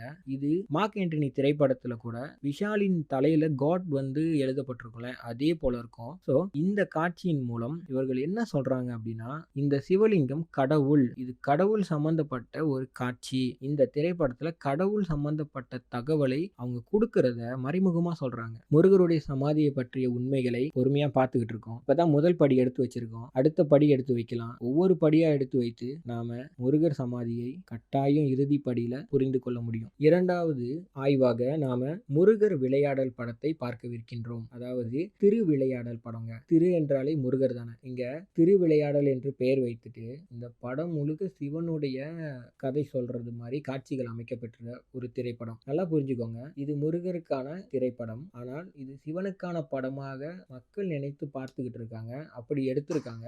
ஆனாலும் இந்த திரைப்படம் முழுக்க முருகருடைய உண்மைகளை சொல்லக்கூடிய திரைப்படம். ரொம்ப முக்கியமான விஷயங்கள்லாம் இருக்கு. இந்த படத்துல முருகருடைய அண்ணனாக விநாயகர் பழத்தை வந்து ஏமாத்தின ஒரு காட்சியிலிருந்து படம் ஆரம்பித்து, இதுல சிவன் வந்து அவருடைய பக்தர்கள் கிட்ட வந்து எப்படிலாம் விளையாடுவாரு அப்படின்றத காட்டுற மாதிரியான சீன்கள் வைத்து இந்த திரைப்படம் எடுத்திருப்பாங்க. ஆனா உண்மையிலே அவங்க காட்டின அத்தனையுமே சிவன் அல்ல, முருகருடைய உண்மை வரலாறுகளை மறைமுகமாக சொல்லியிருக்கு. நாம இந்த எல்லாத்தையும் பார்க்க வேண்டியதில்லை. இறுதியாக வரும் ஒரு கதை இருக்கு. அதாவது பானபத்திரர் என்ற ஒரு நபரை கொண்ட கதை அது. அந்த கதையில அவருடைய கதை ஆரம்பிக்கும்போது, பானபத்திரருக்கான கதை ஆரம்பிக்கும்போது, அவர் வந்து மனமுருகி கடவுளை நோக்கி பாடல்கள் பாடிக்கிட்டு இருப்பாரு அவருடைய வீட்ல. ஸோ அவருடைய வீட்ல அவர் அந்த பாடலை பாடும்போது, அவருக்கு பக்கத்திலே கவனமா பாருங்க, அவருக்கு பக்கத்திலே ஒரு சிலை இருக்குங்க. அந்த சிலை என்னன்னு பார்த்தீங்கன்னா, அவர் வந்து அந்த சிலைக்கு முன்னாடி சிவனை நோக்கி பாடுறது போல காட்டப்பட்டிருக்கும். ஆனா உண்மையிலே அது சிவன் அல்ல. அது பரசுராமன். அந்த சிலையின் கைகள்ல மானும், கோடாரியும் இருக்கும். மானும், கோடாரியும்ன்றது பரசுராமனுடைய அடையாளம்ன்றத நான் இப்ப தான் புதுசா சொல்லி உங்களுக்கு தெரியணும்னு இல்ல. இந்த அடையாளங்கள் டிசிபியின் சேனல்லே பல வருடமா சொல்லப்பட்ட தகவல் தான். ஸோ இந்த இடத்துல எதற்காக பரசுராமனை குறித்த உருவ சிலைய பயன்படுத்தணும்? ஏன்னா முருகருடைய கதைய சொல்லும்போது, முருகர் இருக்கிற இடத்துலலாம் பரசுராமனை திணிப்பது, மகாவீராக, அகிம்சாவாதியாக, உண்மையான முருகருக்கு மகாவீரனுடைய தொடர்பையெல்லாம் கொடுக்கிறது, பரசுராமனை அங்கு திணிப்பது, இது எல்லாமே பிராமணர்கள் செய்ற பல காலமா நடந்துகிட்டு இருக்கிற அவர்களுடைய பழக்கம். அதனாலேயே இந்த காட்சியில பாருங்க, இது வந்து பரசுராமனுக்கான பாடலாக அவர் பாடிக்கிட்டு இருக்காரு. ஆனா பார்க்கறதுக்கு சிவனுக்காக அவர் பாடுறது போல இந்த படத்தை பார்த்தவர்களுக்கு அப்படிதான் புரியும். இவர் வீட்ல இந்த பாடல்களை பாடிக்கிட்டே இருக்கும்போது இவருக்கு ஒரு அழைப்பு வரும். பாண்டிய மன்னர் வந்து இவரை அழைப்பார். பாண்டியர் என்ற தொடர்பு ஏன் இங்க வரணும்? பாண்டியர் என்றால் உலகின் முதல் பாண்டியரே முருகர் தானே. இப்ப பாண்டிய மன்னர் அழைக்கிறாரு. பாண்டிய மன்னர் அழைப்பை ஏற்று பானபத்திரர் வந்து மன்னரை சந்திக்க போறாரு.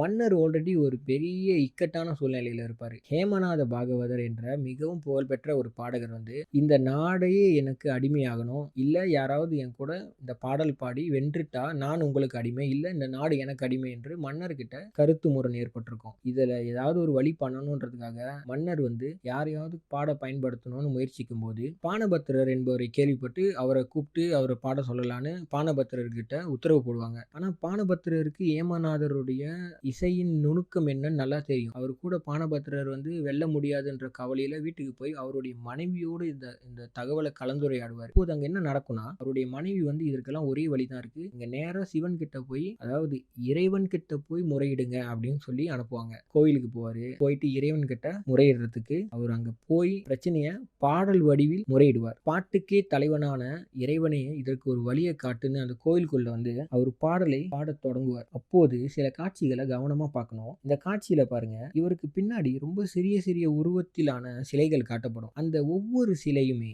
இடுப்புல ஒரு துண்டு கட்டி இருக்குது போல காட்டப்படுங்க. அதற்கு அடுத்ததாக சிவலிங்கத்தை காட்டுவாங்க. சிவலிங்கத்திற்கும் அதே போல ஒரு துண்டு கட்டப்பட்டதாக காட்டப்பட்டிருக்கும். எதற்கு சிவலிங்கத்துக்கு அப்படி ஒரு துண்டு கட்டப்படணும்? இங்க என்ன சொல்ல வராங்கன்னா, அது துண்டு இல்ல, அது கோமணம். பழனி முருகருக்கு எப்படி இருக்கும்னு பார்த்திருப்பீங்க.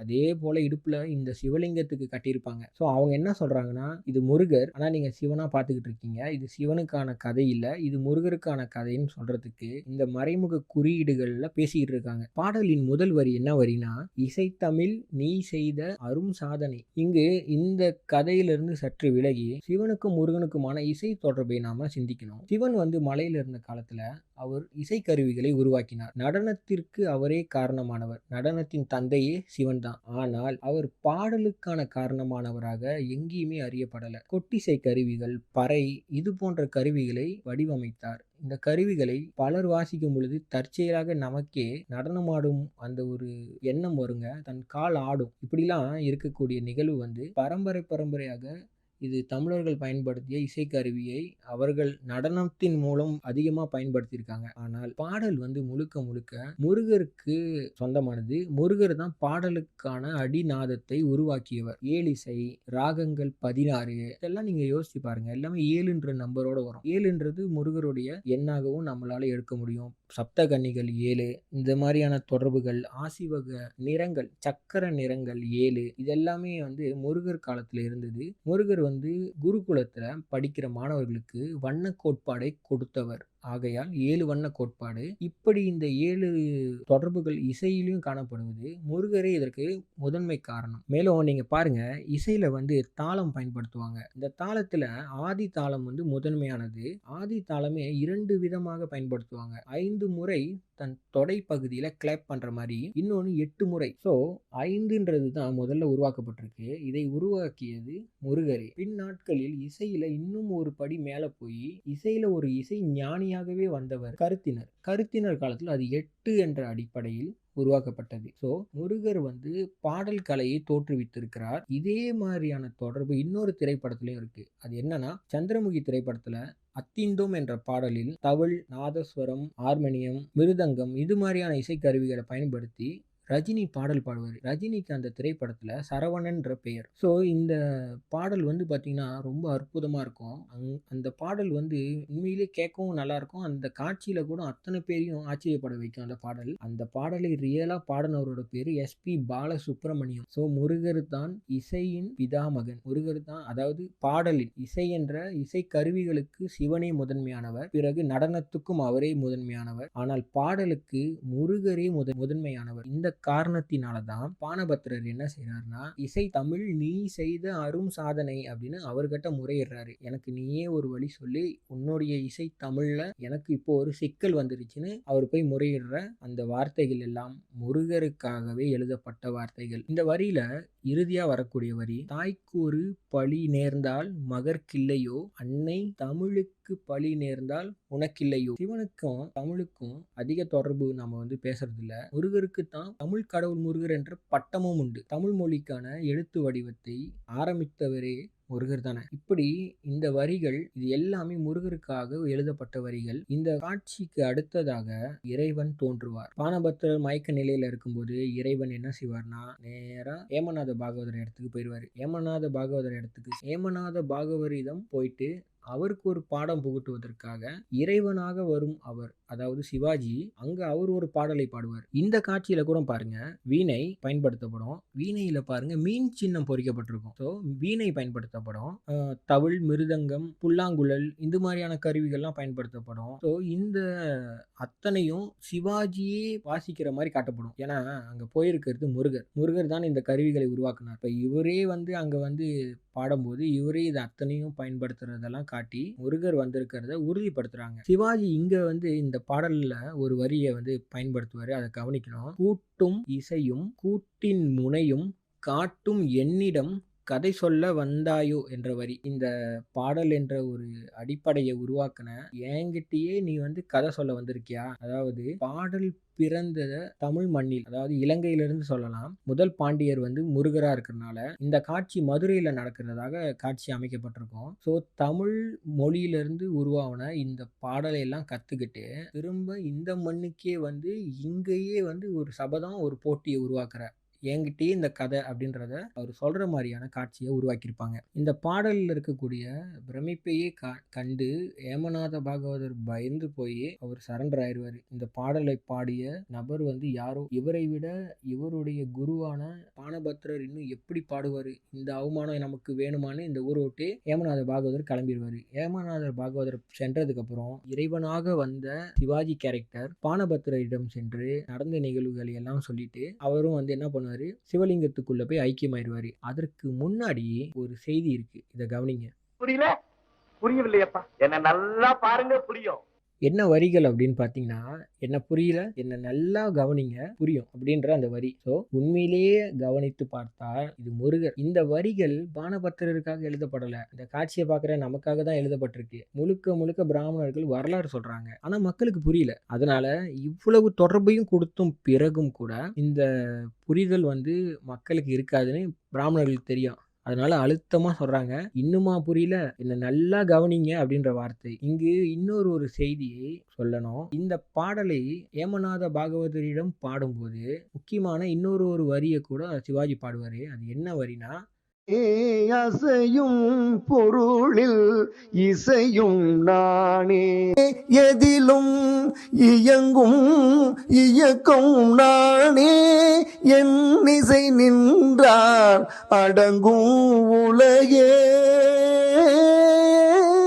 எதிலும் இயங்கும் இயக்கமும் நானே என்ற வரிகள். அதாவது பாருங்க, இந்த உலகத்துல இருக்கக்கூடிய எத்தனை கண்டுபிடிப்புகளும் இயங்குவதற்கு, செயல்படுவதற்கு எலக்ட்ரிசிட்டி ரொம்ப அவசியம். இயக்க சக்தி வந்து வேணும். ஒரு இயக்க சக்தி இருந்தால் தான் அந்த இயக்க சக்தியின் மூலமாக இந்த கண்டுபிடிப்புகள் பயனளிக்கும். இல்லைன்னா எந்த பயன்பாடும் இல்லை. இப்படி ஒரு இயக்க சக்தியை முருகர் உருவாக்கியிருக்காரு. அதுக்கு பேர் பேட்டரி. இது நமக்கு தெரிந்த தகவல் தான். ஸோ முருகர் தான் பேக்டீரியா கண்டுபிடிச்சதால வந்திருக்கிற நபர் சிவன்ற மாதிரி மட்டும் இருக்கக்கூடாதுன்னு சொல்லி எந்த அளவுக்கு வந்தவர் வந்து முருகர் தான், முருகருடைய எல்லா உண்மையும் எப்படிலாம் மறைமுகமா சொல்ல முடியுமோ அப்படியெல்லாம் சொன்ன காட்சிகள் தான் இவ்வளோ நேரம் நம்ம பார்த்தது. இதுல வந்து அந்த எங்கும் இயங்கும் இயக்கமும் நானே என்ற வார்த்தைகளோடு இதுல இருந்து இறுதியா நான் என்ன சொல்ல வரேன்னா, என்ன நல்லா கவனிங்க. நான் யாருன்னு புரியுன்ற வசனம் போதே உங்க மனசுக்குள்ள பல உண்மைகளை புரிய வைத்திருக்கும். அடுத்ததாக அகத்தியா என்ற திரைப்படத்தை பார்ப்போம். முருகருடைய சமாதி பற்றிய புரிதலில் இந்த திரைப்படம் ரொம்பவே அவசியமான திரைப்படம். ரொம்ப ரொம்ப முக்கியமான செய்திகள் இந்த திரைப்படம் முழுக்கவும் சொல்லப்பட்டிருக்கு.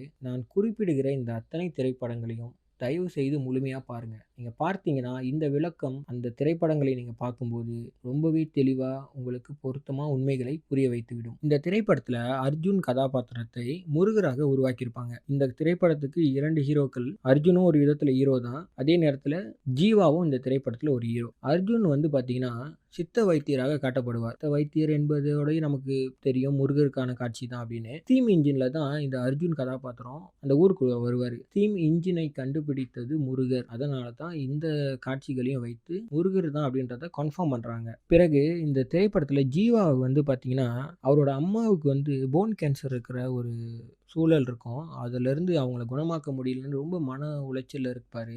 ஜீவா இதற்கான வழியை கண்டுபிடிக்க பல மருத்துவர்கள்கிட்ட போய் இறுதியா ஒரு பெண் மருத்துவர்கிட்ட போவாரு. அவங்க என்ன சொல்லுவாங்கன்னா, ரொம்ப தீவிரமா இருக்கு நோய். முடிஞ்ச வரைக்கும் நம்ம கீமோதெரப்பி பண்ணுவோம். அது அவங்கள உயிரோட வச்சிருக்கோம் அப்படின்னுவாங்க. ஆனா இந்த வார்த்தையை சொல்லிய பிறகு அவங்க வேற எதுவும் பேசாம அமைதியா போய் உட்காந்துருவாங்க. பட் ஜீவாவுக்கு அவங்க ஒரு வார்த்தையை சொன்னது போல கேட்கும். பட் அவங்க அந்த மாதிரி எதுவுமே சொல்லியிருக்க மாட்டாங்க. அது என்ன வார்த்தை அப்படின்னா, நீங்க ஏன் சித்தா ட்ரை பண்ணக்கூடாது அப்படின்ற அந்த வார்த்தை. ஆனா இந்த வார்த்தையை உண்மையிலேயே அவங்க சொன்னாங்களான்னு போய் கேட்பாரு. அவங்க அந்த வார்த்தையை சொல்லலைன்னு சொல்லுவாங்க. உண்மையிலே அவங்களும் சொல்லல. இப்படி ஒரு வார்த்தை அவருக்கு மட்டுமே கேட்கும். உடனே அவர் போயிட்டு அவங்க கிட்ட அவங்க அம்மாவோட ரிப்போர்ட்லாம் வாங்குவாரு. ரிப்போர்ட் பேப்பர்ஸ் வாங்கும்போது கை தவறி அவங்களுடைய மேசையிலே இருக்கக்கூடிய ஒரு புகைப்படத்துக்கு முன்னாடி அந்த ரிப்போர்ட் பேப்பர் விழுந்துரும். இந்த ரிப்போர்ட் பேப்பரை எடுக்கும்போது அங்க ஒரு புகைப்படம் இருக்கும். அந்த புகைப்படத்துல இருக்கக்கூடியவர் யாருன்னு அவர் கேட்பாரு. இவர் யாரு? இவரா? இவரு திருவண்ணாமலையில இருக்கிற கண்ணாடி சித்தர்.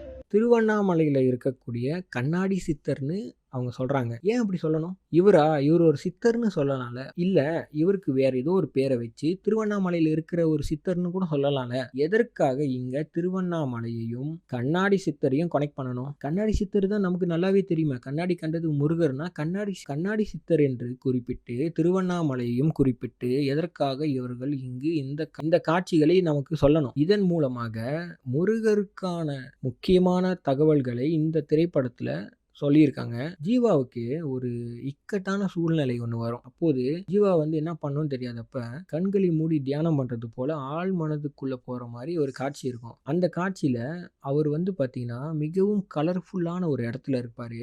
அந்த கலர்ஃபுல்லான காட்சியை காட்டுறதுக்கு காரணம் என்னன்னா, அந்த காட்சியில ஒரு சித்தர் தோன்றுவார். அவர் வந்து ஜீவாவுக்கு ஹெல்ப் பண்றதுக்கு சில விஷயங்களை கத்துக் கொடுப்பாரு. அந்த சித்தர் யாருன்னா இந்த கண்ணாடி சித்தர் தான் அங்க ஜீவாவுக்கு காட்சி அளிப்பார். காட்சி அளித்துட்டு அவர் என்ன வசனம் சொல்றாருன்னு கவனிங்க. கிருஷ்ணன் யோகம், அர்ஜுனன் வேகம், இரண்டும் சேர்ந்தால்தான் அதர்மம் அழியும். இந்த வார்த்தைகளை பாருங்க. கிருஷ்ணரையும் அர்ஜுனனையும் குறிப்பிட்டு அப்போதுதான் அதர்மத்தை அழிக்க முடியும், அவர்களைப் போல செயல்படணும்னு அறிவுரை வழங்குவார். இந்த இடத்தில் மீண்டும் ஒரு மிகவும் ரகசியமான குறியீடு காட்டப்பட்டிருக்கு.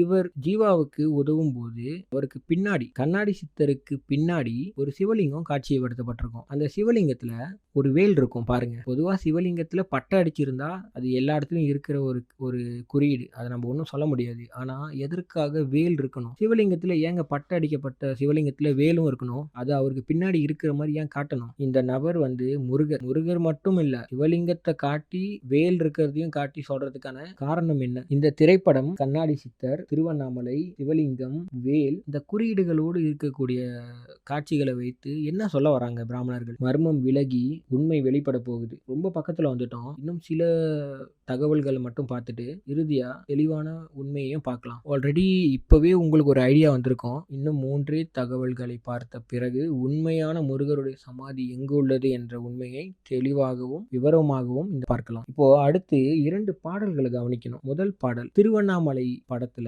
அதாவது அர்ஜுன் நடித்த திருவண்ணாமலை படத்துல வரக்கூடிய எம்மையாளும் எம்மையாளும் ஈசனே என்ற பாடல். இந்த பாடலை முழுக்க முழுக்க திருவண்ணாமலையிலே காட்சிப்படுத்தியிருப்பாங்க. இந்த பாடல்ல வரும் காட்சியை பாருங்க. இதுல வந்து அண்ணாமலையாரையும் உண்ணாமலையையும் ஒரேடியா பல்லாக்குல சுமந்து வரும் மாதிரி அதற்கு முன்னாடி அர்ஜுன் பாடுறது போல காட்சிகள் இருக்கும். இந்த காட்சியை கூட நீங்க முழுமையா போயிட்டு யூடியூப்ல பார்த்துட்டு இந்த எக்ஸ்பிளனேஷனோட யோசிச்சு பாருங்க. அதற்கான விளக்கம் உங்களுக்கு கிடைக்கும். இப்படி அண்ணாமலையாரை சுமந்து வரும் இந்த காட்சியில அண்ணாமலையாருடைய அலங்காரத்தை கவனிங்க. எதற்காக சிவனாகிய அண்ணாமலையார் அப்படின்னு தான் சொல்றாங்க. அண்ணாமலையார்னா சிவன் தானே. எதற்காக சிவனாகிய அண்ணாமலையாருடைய அலங்காரத்துல ஆறுமுக நட்சத்திரத்தை அவருடைய நெஞ்சு பகுதியில காட்டணும்? இந்த அலங்காரத்துல எதற்கு முருகருடைய நட்சத்திர குறியீடு வரணும்? சிவனுக்கு எதற்குங்க நட்சத்திர குறியீடு? நட்சத்திரத்தை வடிவமைத்தது முருகர். ஆறுமுக நட்சத்திரம் அவரால் கொண்டு வரப்பட்டது. அந்த குறியீடை அண்ணாமலையாருக்கு ஏன் கொடுக்கணும்? இதை நீங்கள் சிந்தித்து பார்ப்பீர்களானால் நிச்சயமாக உங்களுக்கும் இதற்கு பின்னாடி இருக்கக்கூடிய உண்மை புரியும். அடுத்து அருணாச்சலம் திரைப்படத்தின் பாடல். இந்த படத்தோட பேரே பாருங்க, அருணாச்சலம்னு. பிராமணர்கள் தான் இந்த பேரையே உருவாக்குறாங்க. அண்ணாமலையார் என்ற பெயரை எப்படியாவது மாத்தணும், தெலுங்கர்கள் கிட்ட இந்த கோவிலை கொடுக்கணுன்றதுக்கு தஞ்சை பெரிய கோவில் வரலாறு அழிக்க முடியலன்னா பிரகதீஸ்வரர் என்ற பெயர், முருகர் வரலாறு அழிக்க முடியலன்னா சுப்பிரமணியம் என்ற பெயர், இப்படி புதிய கதைகளை கட்டி பழைய வரலாறை மடைமாற்றம் செய்யற மாதிரி இந்த கோவில் தமிழர்கள் கையில இருக்கிறத எப்படியாவது தெலுங்கர்களுக்கு கொடுக்கணும் அப்படின்னும் போது இந்த கோவிலை வந்து அருணாச்சலேஸ்வரர் கோவில்னு பேர் மாற்றியும் இன்று வரை அப்படிதான் வந்து பிராமணர்கள் அழைக்கிறாங்க. ரஜினி மாதிரியான முதன்மை நடிகர்களை கொண்டு இப்படிப்பட்ட பேர்ல படங்களை உருவாக்கி இந்த படங்களை மக்கள் பார்த்த பின் அருணாச்சலேஸ்வரர் கோயிலுக்கு போகணுன்ற வார்த்தையை தமிழர்களே சொல்ல ஆரம்பிச்சு அண்ணாமலையார் அப்படின்ற பேரை கைவிடணும். இதற்காகவும் தான் இந்த பேர்கள்லாம் வைக்கப்பட்டது. இந்த திரைப்படத்துல ரஜினிக்கு வந்து டபுள் ரோல். அவருடைய அப்பா வந்து வெள்ளை ஆடையில பிளாஷ்பேக் சீன்ல வருவாரு. அவர் வந்து ஒரு முருக பக்தனாகவும் ரஜினி வந்து சிவபக்தனாகவும் காட்டப்படுவாங்க. இந்த திரைப்படத்திலையும் முருகருக்கும் சிவனுக்குமான கனெக்ஷன் இருந்துகிட்டே தான் இருக்கும். பொதுவா ரஜினி வந்து எல்லா திரைப்படத்திலையும் பாத்தீங்கன்னா மெஜாரிட்டி அவர் வந்து முருகர் கதாபாத்திரம், மற்ற கதாபாத்திரத்திலையும் நடிச்சிருக்காரு. ஆனா முருகர் கதாபாத்திரம் அவருக்கான முதன்மை கதாபாத்திரமாக கொடுத்திருக்காங்க பிராமணர்கள். ஸோ இந்த பாடல்ல வந்து அவர் வந்து பாடல் ஆரம்பிக்கும் போதே ஆரத்தி தட்டு எடுத்துட்டு போவாங்க. அந்த நேரத்துல கன்னி பெண்கள்லாம் நிற்பாங்க. கன்னி பெண்களை தாண்டி தான் இந்த ஆரத்தி தட்டு எடுத்துட்டு போகப்படும். ஏன் இப்படி ஒரு காட்சி வைக்கணும்? என்னன்னா இப்போதுமே அவர்கள் முருகருக்கான கதையை தான் இங்க சொல்றாங்க. இது சிவனுக்கான பாடல் அல்ல, இது முருகருக்கான பாடல். அடுத்ததாக ரஜினி வந்து கையெடுத்து கும்பிடும்போது அவருக்கு பின்னாடி கன்னி பெண்கள் நிற்பது போல காட்டப்பட்டிருக்கும். இதன் மூலம் சப்த கன்னிகளோடு நிற்கும் ரஜினி அவர் வந்து முருகர் அப்படின்றத மறைமுக செய்தியாக இந்த பாடல்ல பாடியிருக்காங்க. இந்த பாடல் முழுக்க சிவனை புகழ்ந்து பாடுறது மாதிரி இருக்குங்க. இந்த பாடல்ல வந்து ஏன் இப்படி பாடப்பட்டிருக்கு அப்படின்னா, முருகர் வந்து மிக பெரும் சிவபக்தன், சிவன் புகழை அவர் பாடுறதாக காட்சி எடுக்கணும். அதனால சிவலிங்கத்தை ரஜினி வந்து புகழ்ந்து பாடுறது மாதிரி இருக்கும். முருகர் வந்து சிறந்த சிவபக்தன். அதனால சிவனை புகழ்ந்து பாடணும் அப்படின்றது மாதிரி ரஜினியை பாட வைத்து ரஜினிக்குள்ள முருகரை ஒளித்தும் வைத்து இந்த காட்சிகள் இப்படிதான் எடுத்திருக்காங்க. இந்த இடத்துல இன்னொரு விடுபட்ட ஒரு செய்திங்க. என்னன்னா, திருவிளையாடல் திரைப்படத்துல ஏமநாத பாகவதருக்கு அறிவுரை வழங்க, அதாவது அவர் ஆணவத்தை அடக்க சிவாஜி பாட போகும்போது அவர் ஒரு வசனம் அங்க சொல்லுவாரு. என்ன வசனம்னா, அட பழைய பரமசிவமே அப்படின்ற வசனம். எதற்கு இந்த வசனம் சொல்லணும்? நாம பொதுவா முருகர் மேல தீவிர பக்தி கொண்டிருக்கும் போது முருகா முருகா என்ற வார்த்தையை தொடர்ந்து சொல்லுவோம். அதே மாதிரி தான் சிவபக்தர்களும் சிவசிவா சிவசிவான்னு சொல்லுவாங்க. யார் மேல பக்தியோடு இருக்குமோ அவர்களுடைய பெயர் நம் வாயில் உச்சரிக்கப்பட்டு கொண்டே இருக்கும். ஏதாவது ஒரு அசம்பாவித சூழல், ஏதாவது விபத்து நடக்கும்போது கூட நம்ம குலதெய்வங்கள் பேர் சொல்லுவோம். அது போல அந்த காட்சியில அட பழைய பரமசிவமேன்னு அவர் சொன்னது காரணம் என்னன்னா, வந்திருக்கிறவர் முருகர். முருகர் வாயில சிவம் நாமம் எப்போதும் இருந்திருக்கு. இதையும் கடத்துவதற்காக இந்த காட்சி. ஸோ இந்த பாடல்ல பாத்தீங்கன்னா, அருணாச்சலம் படத்துல வர பாடல்ல பாத்தீங்கன்னா, முருகர் எப்போதும் சிவன் நினைவாகவே இருந்ததுனால சிவன் புகழை பாடுற மாதிரியான காட்சியை அமைத்திருப்பாங்க. இந்த பாடல்ல அம்மாவின் பாதத்தில் கற்பூரம் ஏற்று ஆனந்த கண்ணீரில் அபிஷேகம் நடத்த என்ற வரிகளும் வரும். ஸோ பெண்களை வந்து கடவுள் நிலைக்கு உயர்த்தினவர் முருகர். அதனாலேயே இந்த இடத்துல சிவனை புகழ்ந்து பாடும்போது அம்மாவையும் புகழ்ந்து பாடுறது காரணம் என்னன்னா, பெண்களை முருகர் வந்து வழிபடும் இடத்திற்கு கொண்டு வந்தார் என்ற உண்மையை சொல்லி மீண்டுமாக இந்த இடத்தில் முருகருக்கான வரலாறை தான் இங்கேயும் கடத்தி வருகிறார்கள். இப்போது இந்த திரைப்படத்துல முருகருக்கும் அருணாச்சலம், அதாவது அண்ணாமலையாருக்கும் ஏன் இவ்வளோ தொடர்பு உருவாக்கணும்? எதற்குங்க இந்த இந்த இந்த படத்துலயும் தொடர்ச்சியா இந்த தொடர்பு காட்டப்பட்டுக்கிட்டே இருக்கணும்? என்ன காரணம்? அடுத்ததாக இந்த காணொளியோட இறுதி தகவலாக அருணகிரிநாதருடைய வாழ்க்கை வரலாறை பார்க்கலாம். அருணகிரிநாதருடைய பேரை பார்ப்போம். அருண், கிரி, நாதன். அருண் என்ற பெயரை பார்த்தீங்கன்னா, அருண், ஆரோன், ஆறு இது அத்தனையும் முருகருக்கான பெயர்கள். முருகரோடு தொடர்புடைய பெயர்கள். ஸோ இந்த அருண் என்றது முருகரை தொடர்பு படுத்தும் ஒரு குறியீட்டு பெயர். கிரி என்றால் மலை. முருகரை மலையேறி சென்று வழிபடுவது தமிழர்கள் செய்யும் காலங்காலமான ஒரு செயல். ஸோ முருகருக்கு உயர்ந்த இடமாகிய மலையில ஒரு கோவில் வைத்து வழிபாடு செய்து வந்த பழக்கம் இன்று வரை இருக்கு. முருகருக்கும் கிரி என்ற மலைக்கும் தொடர்பு இருக்கு. இதுக்கான காரணம் நமக்கே நல்லாவே தெரியும். கோவில்கள் மலையில தான் இருக்கு. பெரும்பாலும் முருகர் ஆலயம் நம்ம மலையேறி சென்று வழிபாடு செய்கிறோம். ஸோ மலைக்கும் முருகருக்கும் தொடர்பு இருக்கு. நாதன் என்றால் தலைவன். இந்த பெயரே முருகருக்கான பெயர் தான். முருகர் தான் அருணகிரிநாதர். அருணகிரிநாதர் என்ற ஒரு தனி நபர் வாழ்ந்ததாக வரலாறு சொல்லப்பட்டது பொய். பல சித்தர்கள் இருந்ததாக சொல்லப்பட்டது எப்படி பொய்யோ, அருணகிரிநாதர் என்ற தனி மனிதர் இல்லை. அருணகிரிநாதர் என்றால் முருகரையே ஒரு அருணகிரிநாதர் என்ற ஒரு நபராக உருவாக்கி அருணகிரிநாதரையே திருப்புகழ் பாட வைத்தார்கள். முருகர் புகழை முருகரையே பாட வச்சிருக்காங்க. எப்படி பிராமணர்கள் இதுல மறைமுக செய்தியா விளையாண்டுருக்காங்க.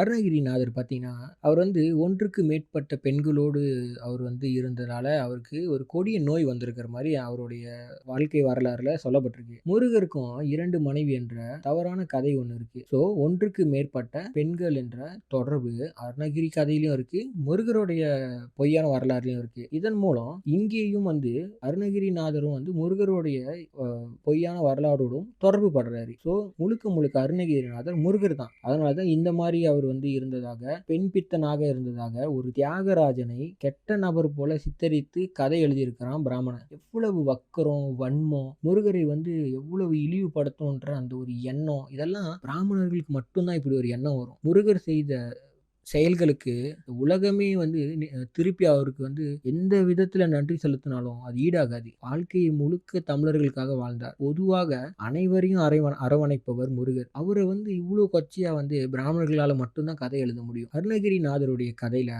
அந்த ஊர் மன்னருக்கு பாத்தீங்கன்னா ஒரு கொடிய நோய் வந்துருங்க. ஸோ அந்த கொடிய நோய்க்கு, அதாவது கொடிய நோய் அருணகிரிநாதருக்கு அதுல இருந்து குணமாகி அருணகிரிநாதர் என்ன பண்றாருன்னா, அந்த நாட்டின் மன்னருக்கு இருக்கக்கூடிய கண் பிரச்சனையை குணமாக்க உதவி செய்யறதுக்கு ஒரு கிளியாக மாறி பாரிஜாத மலரை அவர் எடுக்க போவார். இதற்கு முன்னாடி இன்னொரு சம்பவமும் இருக்கு. என்னன்னா, அருணகிரிநாதர் பெண் பித்தனாக இருந்த காலத்தில் அவருக்கு ஏற்பட்ட நோயின் விளைவால் இனி வாழவே வேணாம், உயிரை விட்டுலான்ற முடிவுல தற்கொலை செய்யறதுக்காக கோவில் கோபுரத்துல ஏறி கீழே குதிப்பாரு. கவனமா கேளுங்க, கோவில் கோபுரத்துல ஏறி கீழே குதிப்பாரு. எந்த கோவில்? திருவண்ணாமலை அண்ணாமலையார் கோவில். எதற்குங்க? மீண்டும் அருணகிரிநாதர் கதையில அண்ணாமலையார், முருகர் இந்த தொடர்புலாம் எதற்கு? சரி, அண்ணாமலையார் கோவில்ல இருந்து தானே குதிக்கிறாரு, அது சிவன் கோவில் தானே. சிவன் தானே அவரை காப்பாத்திருக்கணும். ஏன் முருகர் காப்பாற்றணும்? இது எதற்காகனா, குதிக்கிறவரே முருகர் தான். ஸோ முருகர் கதையையே இவங்க பல வடிவத்துல நம்ம புரிஞ்சுக்க முடியாத அளவுக்கு மறைமுக செய்தியாக விளையாண்டுருக்காங்க. இதற்கு அப்புறம் தான் அவர் பாரிஜாத மலரை எடுக்க போயிட்டு வருவாரு.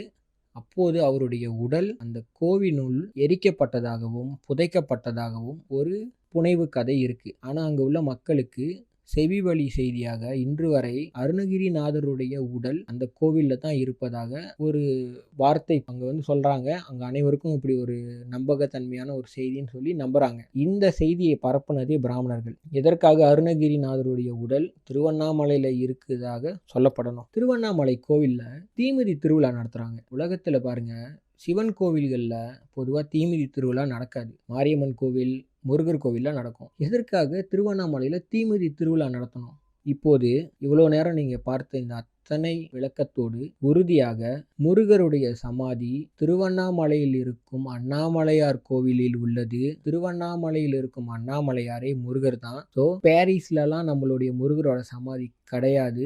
உண்மையிலேயே திருவண்ணாமலையில தான் முருகருடைய சமாதி இருக்கு. அண்ணாமலையாருக்கு அரோகரான்ற கோஷம் இடுவாங்க. இது எதுக்கு? தீமிதி திருவிழாவும் நடத்துறாங்க.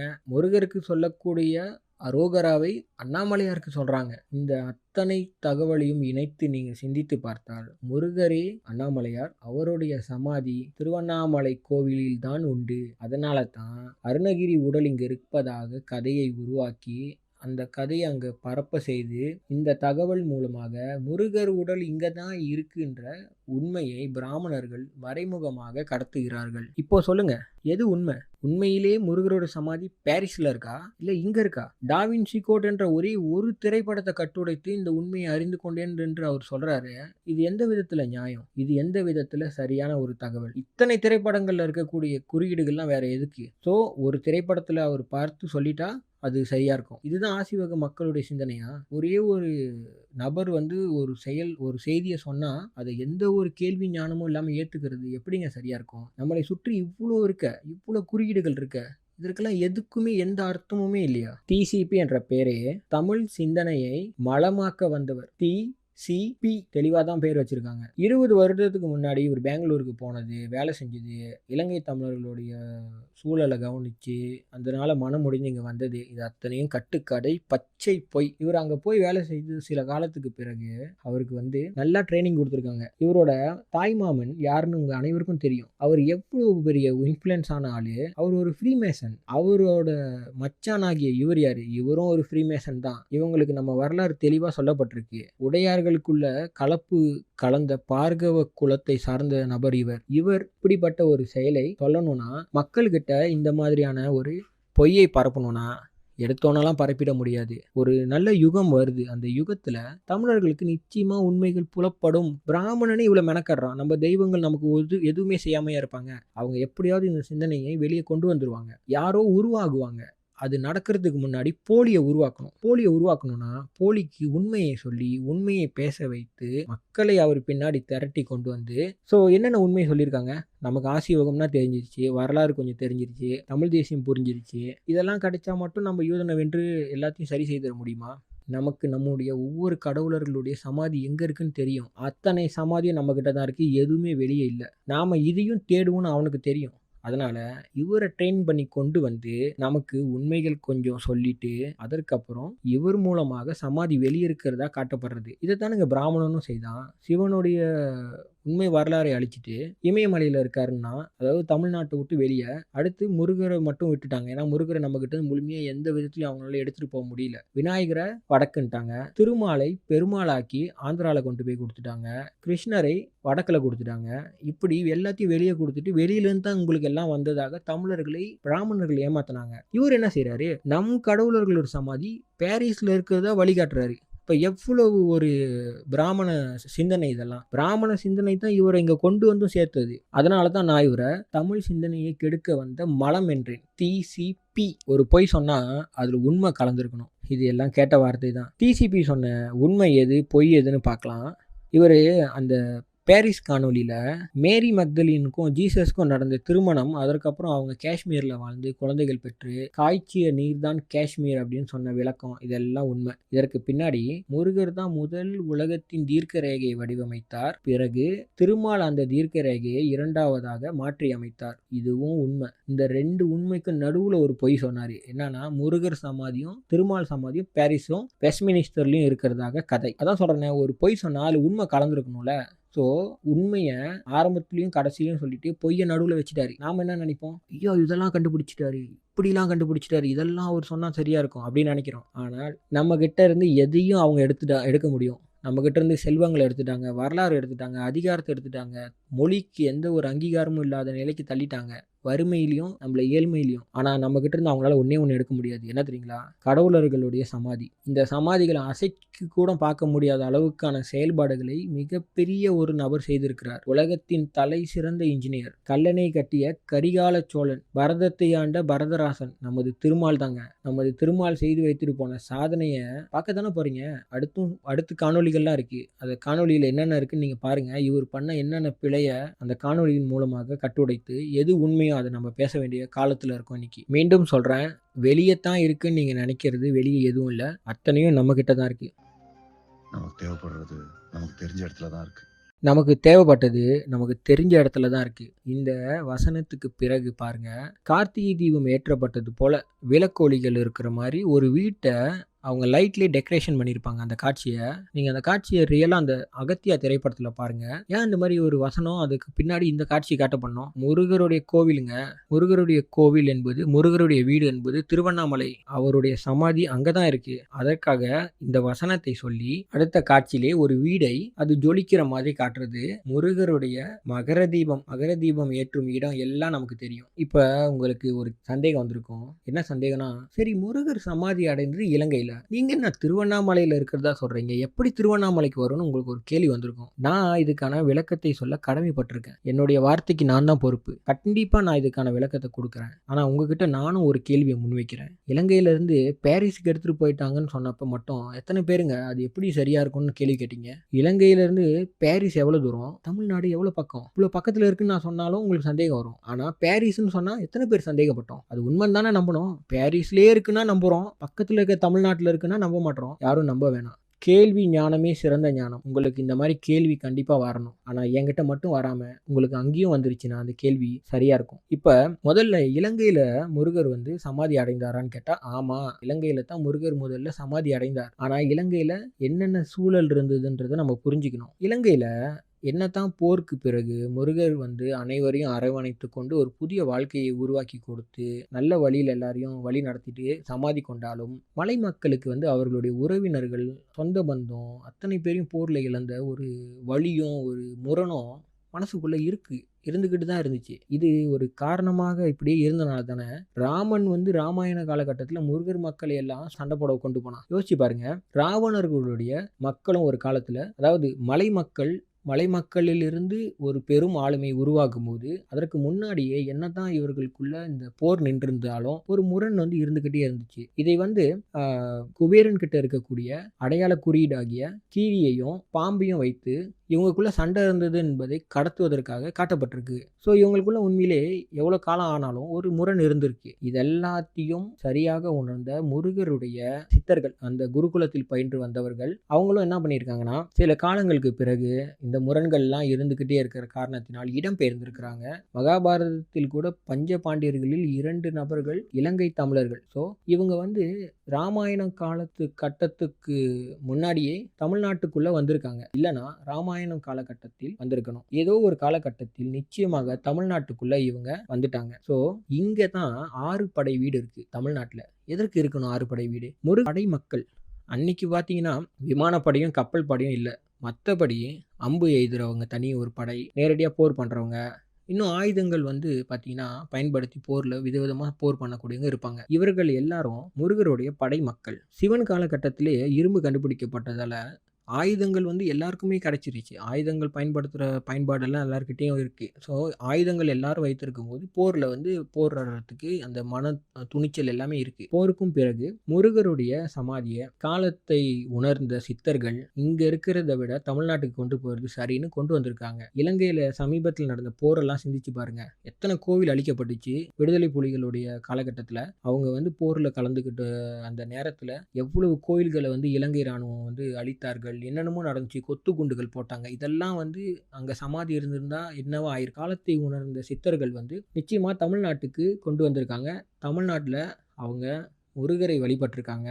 அந்த படை மக்கள் இருந்த பகுதிகளைத்தான் அவங்க அங்க இருந்த இடங்கள்ல முருகரை வழிபட்ட காரணத்தால் இந்த இடங்கள் முழுக்க முருக வழிபாடு இருப்பதால் இந்த இடங்களையெல்லாம் 6 படையாக அறிவித்து முருகனுடைய படை மக்கள் அப்படின்ற அந்த ஒரு வரலாறை கடத்தை அறிவித்து முருகர் சமாதி தமிழ்நாட்டுக்கு இப்படி தான் வந்திருக்கு. ஸோ முருகர் சமாதி இலங்கையிலேருந்து பாரிஸ்க்குலாம் போல, அது தமிழ்நாட்டுக்குள்ள சேஃப்டியாக தமிழ்நாட்டில் திருவண்ணாமலையில் அங்கேயே அந்த முருகருடைய சமாதி வைத்து வழிபடப்பட்டிருக்கு. மேலும் முருகர் மக்கள் பார்த்தீங்கன்னா சிவனை 8 விதமான பரிமாணங்கள், சிவனுக்கான 8 வடிவங்களில் வழிபட சொல்லி கொடுக்குறாரு. முருகர் தனக்கு கோயில் கட்டல, தன்னுடைய முன்னோரை அவ்வளோ மதிக்கிறாரு. சிவனுக்கு கோயில் கட்டுறாரு, சிவனுக்கான வழிபாட சொல்லி தர்றாரு. அவரை முருகர் மக்கள் ஃபாலோ பண்ணி இந்த வழிபாடை செய்யறாங்க. இன்னைக்கும் திருவண்ணாமலைக்கு போனோம்னா 8 லிங்கத்தை வழிபட்டதுக்கு அப்புறம் தான் அண்ணாமலையாரை வழிபடுவாங்க. இது எப்படி வந்துச்சு? முருகரும் இன்னைக்கு சமாதியாகி கடவுள் ஆயிட்டாரு. நம்ம நேரம் போய் அவரை வழிபடுறோம். ஆனாலும் அவர் என்ன விரும்புவாரு? அவர் அவருக்கு முன்னாடி கடவுளான சிவனை நாம வணங்கணும்னு நமக்கே வலியுறுத்தி இருக்கும் போது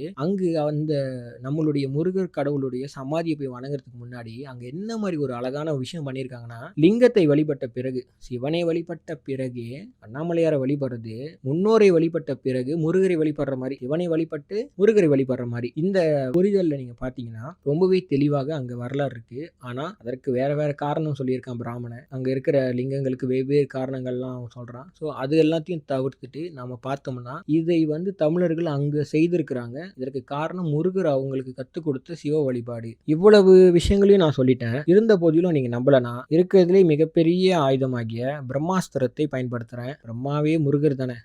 அவர் காட்டின ஒரு பெரிய அணுகுண்டை இங்க நம்ம பயன்படுத்தாம எப்படி போறது? சரி, இந்த காட்சியை பாருங்க. இந்த காட்சி சரியாக சொல்லணும்னா சிங்கப்பூர் சலூன் திரைப்படத்துல வரக்கூடிய காட்சி. 1 மணி நேரம் 38 நிமிடம் 38 வினாடிகள். இந்த எண்ணிக்கையில நீங்க அந்த காட்சியை நிறுத்தி பாருங்க. மீதம் இந்த திரைப்படம் முழுக்க 2 மணி நேரம் 14 நிமிடம் 38 வினாடிகள் அடங்கியது. எண் விளையாட்டு யூதன் சர்வசாதாரணமா விளையாடுவான். எண்களுக்குள்ளாக பல ரகசியம் சொல்லப்படும். ஆர்ஜே பாலாஜி நான் சொன்ன மாதிரி பிராமண குடும்பம். யூதர்களுக்கே தெரிந்த எல்லாமும் அவர்களுக்கும் சொல்லப்பட்டு திரைப்படங்களில் வரலாறுகளை இப்படி கடத்துறாங்க. ஸோ இங்க என்ன நம்பர் எண் விளையாட்டுன்னு பார்க்கலாம். இந்த எண் 1 அதற்கு பக்கத்துல பாருங்க 38, அடுத்ததாக 38 என்ற எண்ணினுடைய கூட்டுத்தொகை 11. ஸோ அடுத்த 38 கூட்டுத்தொகையும் 11 தான். இப்போது இந்த நம்பரை நீங்க 1, 2, 2 என்று புரிந்து கொள்ளலாம். ஸோ நம்பர் 1ன்றதை அப்படியே எழுதிட்டு அடுத்ததாக 2 என்பதை நீங்க 2ன்னு எழுதி 12ஆக எழுதிய பின் ஒரு புள்ளி வைத்து அடுத்த 38வது எண்ணை 11ஆக புரிந்து கொண்டு 2 என்ற கூட்டுத்தொகையின் அடிப்படையில் 2ஐ எழுதி இந்த திரைப்படத்தினுடைய மொத்தமா 2 மணி நேரம் அப்படின்றனால 2 என்ற அந்த எண்ணையும் இந்த 2க்கு பக்கத்திலே எழுதி 14 நிமிடத்தை கூட்டுத்தொகையின் அடிப்படையில் 5ஆக புரிந்து கொண்டு நீங்க 5ன்னு எழுதி இந்த 12.225 திருவண்ணாமலையினுடைய லெட்டிடியூட்டா என்று ChatGPTல கேளுங்க. 100% திருவண்ணாமலை லெட்டிடியூட் கோஆர்டினேஷன். இந்த நம்பரை இந்த காட்சியில கரெக்டா இந்த 1.38.38ல தான் சிவலிங்கத்தினுடைய உருவகத்தை டாப் வியூல இருந்து அந்த சலூனை காட்டுவாங்க. அந்த சலூனை காட்டும் போது இந்த நம்பர்ல தான் காட்டுவாங்க. இந்த நம்பரை லேட்டிடியூட் கோஆர்டினேஷனா எடுத்து செக் பண்ணீங்கன்னா திருவண்ணாமலை தான் வரும். ஏங்க இந்த அளவுக்கு திருவண்ணாமலையோட பொருந்தணும்? இன்னொரு செய்தியும் இருக்கு. இந்த திரைப்படத்துல அரவிந்த் சாமி வருவாரு ஸ்பெஷல் கேரக்டரா. ஆர்ஜே பாலாஜி இறந்துடலான்னு முடிவெடுத்து அவர் போயிட்டு சூசைட் பண்ண தூக்க மாத்திரை சாப்பிடும்போது அரவிந்த் சாமி தன்னை தான் எங்க இருந்து வரேன்னு சொல்லுவாரு. அப்ப ஆர்ஜே பாலாஜி நீங்க யாரு எங்க இருந்து வரீங்கன்னு கேட்கும்போது நான் திருவண்ணாமலையில இருந்து வரேன் கேட்டிருப்பீங்க. திருவண்ணாமலையிலேருந்து வர்றதாக தான் அரவிந்த் சாமி சொல்லுவார். அரவிந்த்னாவே 6 விந்து அப்படின்னா முருகர் தானேங்க. எட்வின் அப்படின்னா அது கிருஷ்ணர். 6 வின் அப்படின்னா அரவிந்த் அது முருகர். ஸோ இந்த படம் முடியும் போதும் ஸ்பெஷல் தேங்க்ஸ் டு அரவிந்த் சாமின்னு போட்டு முடிப்பாங்க. ஏன்னா முருகரோட கதை எடுத்து அதில் பொழப்பு நடத்துகிறாங்க. அவருக்கு ஒரு நன்றி கூட சொல்லலைன்னா எப்படி? அதற்காக இந்த காட்சி. இத்தனை உண்மைகளையும் நீங்கள் கண்ட பின்னும் பாரிஸ்ல இருக்குன்னு நினைச்சீங்கன்னா எப்படி இதுக்கு மேல உண்மைகளை வெளிப்படுத்துறதுன்னு தெரியல. பகுத்து அறிந்து உண்மைகளை அறியணும். உண்மைகள் எங்க இருந்தாலும் சரிங்க, இந்த யுகத்துல அது வெளியே வந்துடும். கடவுளர்கள் அதை எப்படியாவது வெளியே கொண்டு வருவாங்க. ஆனா அறிவுக்கு உட்படுத்தாம சிந்திக்காம நான் அவரை நம்புறேன் இவரை நம்புறேன் இந்த வார்த்தையை நம்புறேன்னு சொல்லி ஓடுறதுல எந்த அர்த்தமும் இல்லை. இதெல்லாம் உண்மையான போய் ஒவ்வொரு காட்சியும் நீங்களே திரைப்படத்துல பாருங்க. மேலும் நமது ஒவ்வொரு கடவுளர்களுடைய சமாதியும் தமிழ்நாட்டில் தான் இருக்கு, வெளியே எங்கேயுமே இல்லை. எங்கெல்லாம் இருக்குன்றத இனி வரும் காணொளிகள் மூலமாக தொடர்ச்சியா நான் சொல்ல போறேன். அத்தனை காணொளிகளையும் நீங்க மீண்டும் பாருங்க. உங்களுக்கு நிச்சயமா அத்தனை காணொளிகளை பார்த்த பின்பு எது உண்மை என்ற சரியான ஒரு புரிதல் உருவாகும். இவ்வளவு நேரம் பொறுமையா இந்த காணொளியை நீங்க பார்த்ததுக்கு என்னுடைய நன்றி. அடுத்த காணொளியை சந்திப்போம். இருங்க எங்க போறீங்க? இன்னும் இந்த காணொளி நிறைவடையல. இந்த வார்த்தையை எங்கேயோ கேட்டது போல உங்களுக்கு நினைவு இருக்கா? இந்த வார்த்தையை உருவாக்குனதே மாதவன் தாங்க. அவருடைய உழைப்பு 5ஆம் தமிழர் சங்கத்துல அவர் இல்லாத ஒரு இடத்த இன்னைக்கு என்னால் நினைச்சு பார்க்க முடியல. 2.0 சேனல் அவர் உருவாக்குனது, கஷ்டப்பட்டு உருவாக்குன சேனல். அதாவது ஆன்டி கிரைஸ்ட் அவர் சேனல்ல பேசுற எந்த ஒன்றும் யாருக்கும் சரியா புரியாது. எளிமையா மக்களுக்கு போய் சேரணும்னு சொல்லி அந்த கருத்துக்களை ரொம்ப எளிமையாக்கி மக்களுக்கு அதை பிரபலமா கொண்டு போனதே 5ஆம் தமிழர் சங்கத்தினுடைய 2.0 சேனல். அதற்கான பிள்ளையார் சொல்லி மாதவன் தான். ஆனா இன்னைக்கு அவர் அங்க இல்ல. எப்படி அவருடைய உழைப்பை திருடிக்கிட்டு தவறான ஆட்களை உட்கார வைத்து இன்னைக்கு தவறா தான் அந்த சங்கம் நடந்துகிட்டு இருக்கு. அதனால தான் அதுலேருந்து வெளியே வந்து எது உண்மையோ அதை நான் இன்னைக்கு உங்ககிட்ட பேசுகிறேன். ஸோ இப்போது அடுத்த காணொளிக்கான சரியான ஒரு முன்னோட்டத்தை கொடுத்துட்டு இந்த காணொளியை முடிக்கலாம். அடுத்த காணொளி தஞ்சை பெரிய கோவில் அர்ஜுனன் கட்டியதாக 5ஆம் தமிழர் சங்கம் சொல்லியிருக்காங்க. அர்ஜுனர் தான் ராஜராஜ சோழன், கிருஷ்ணர் வழி நடத்த அர்ஜுனர் அந்த கோவிலை கட்டினதாக. இதெல்லாம் உண்மையா? யாரு உண்மையிலே ராஜராஜ சோழன்? எல்லாவற்றையும் அடுத்த காணொளியில் பார்ப்போம். இது முடிவு அல்ல, தொடக்கம். நன்றி, வணக்கம். நான் ஆசிவகன். அண்ணாமலையாருக்கு அரோகரா.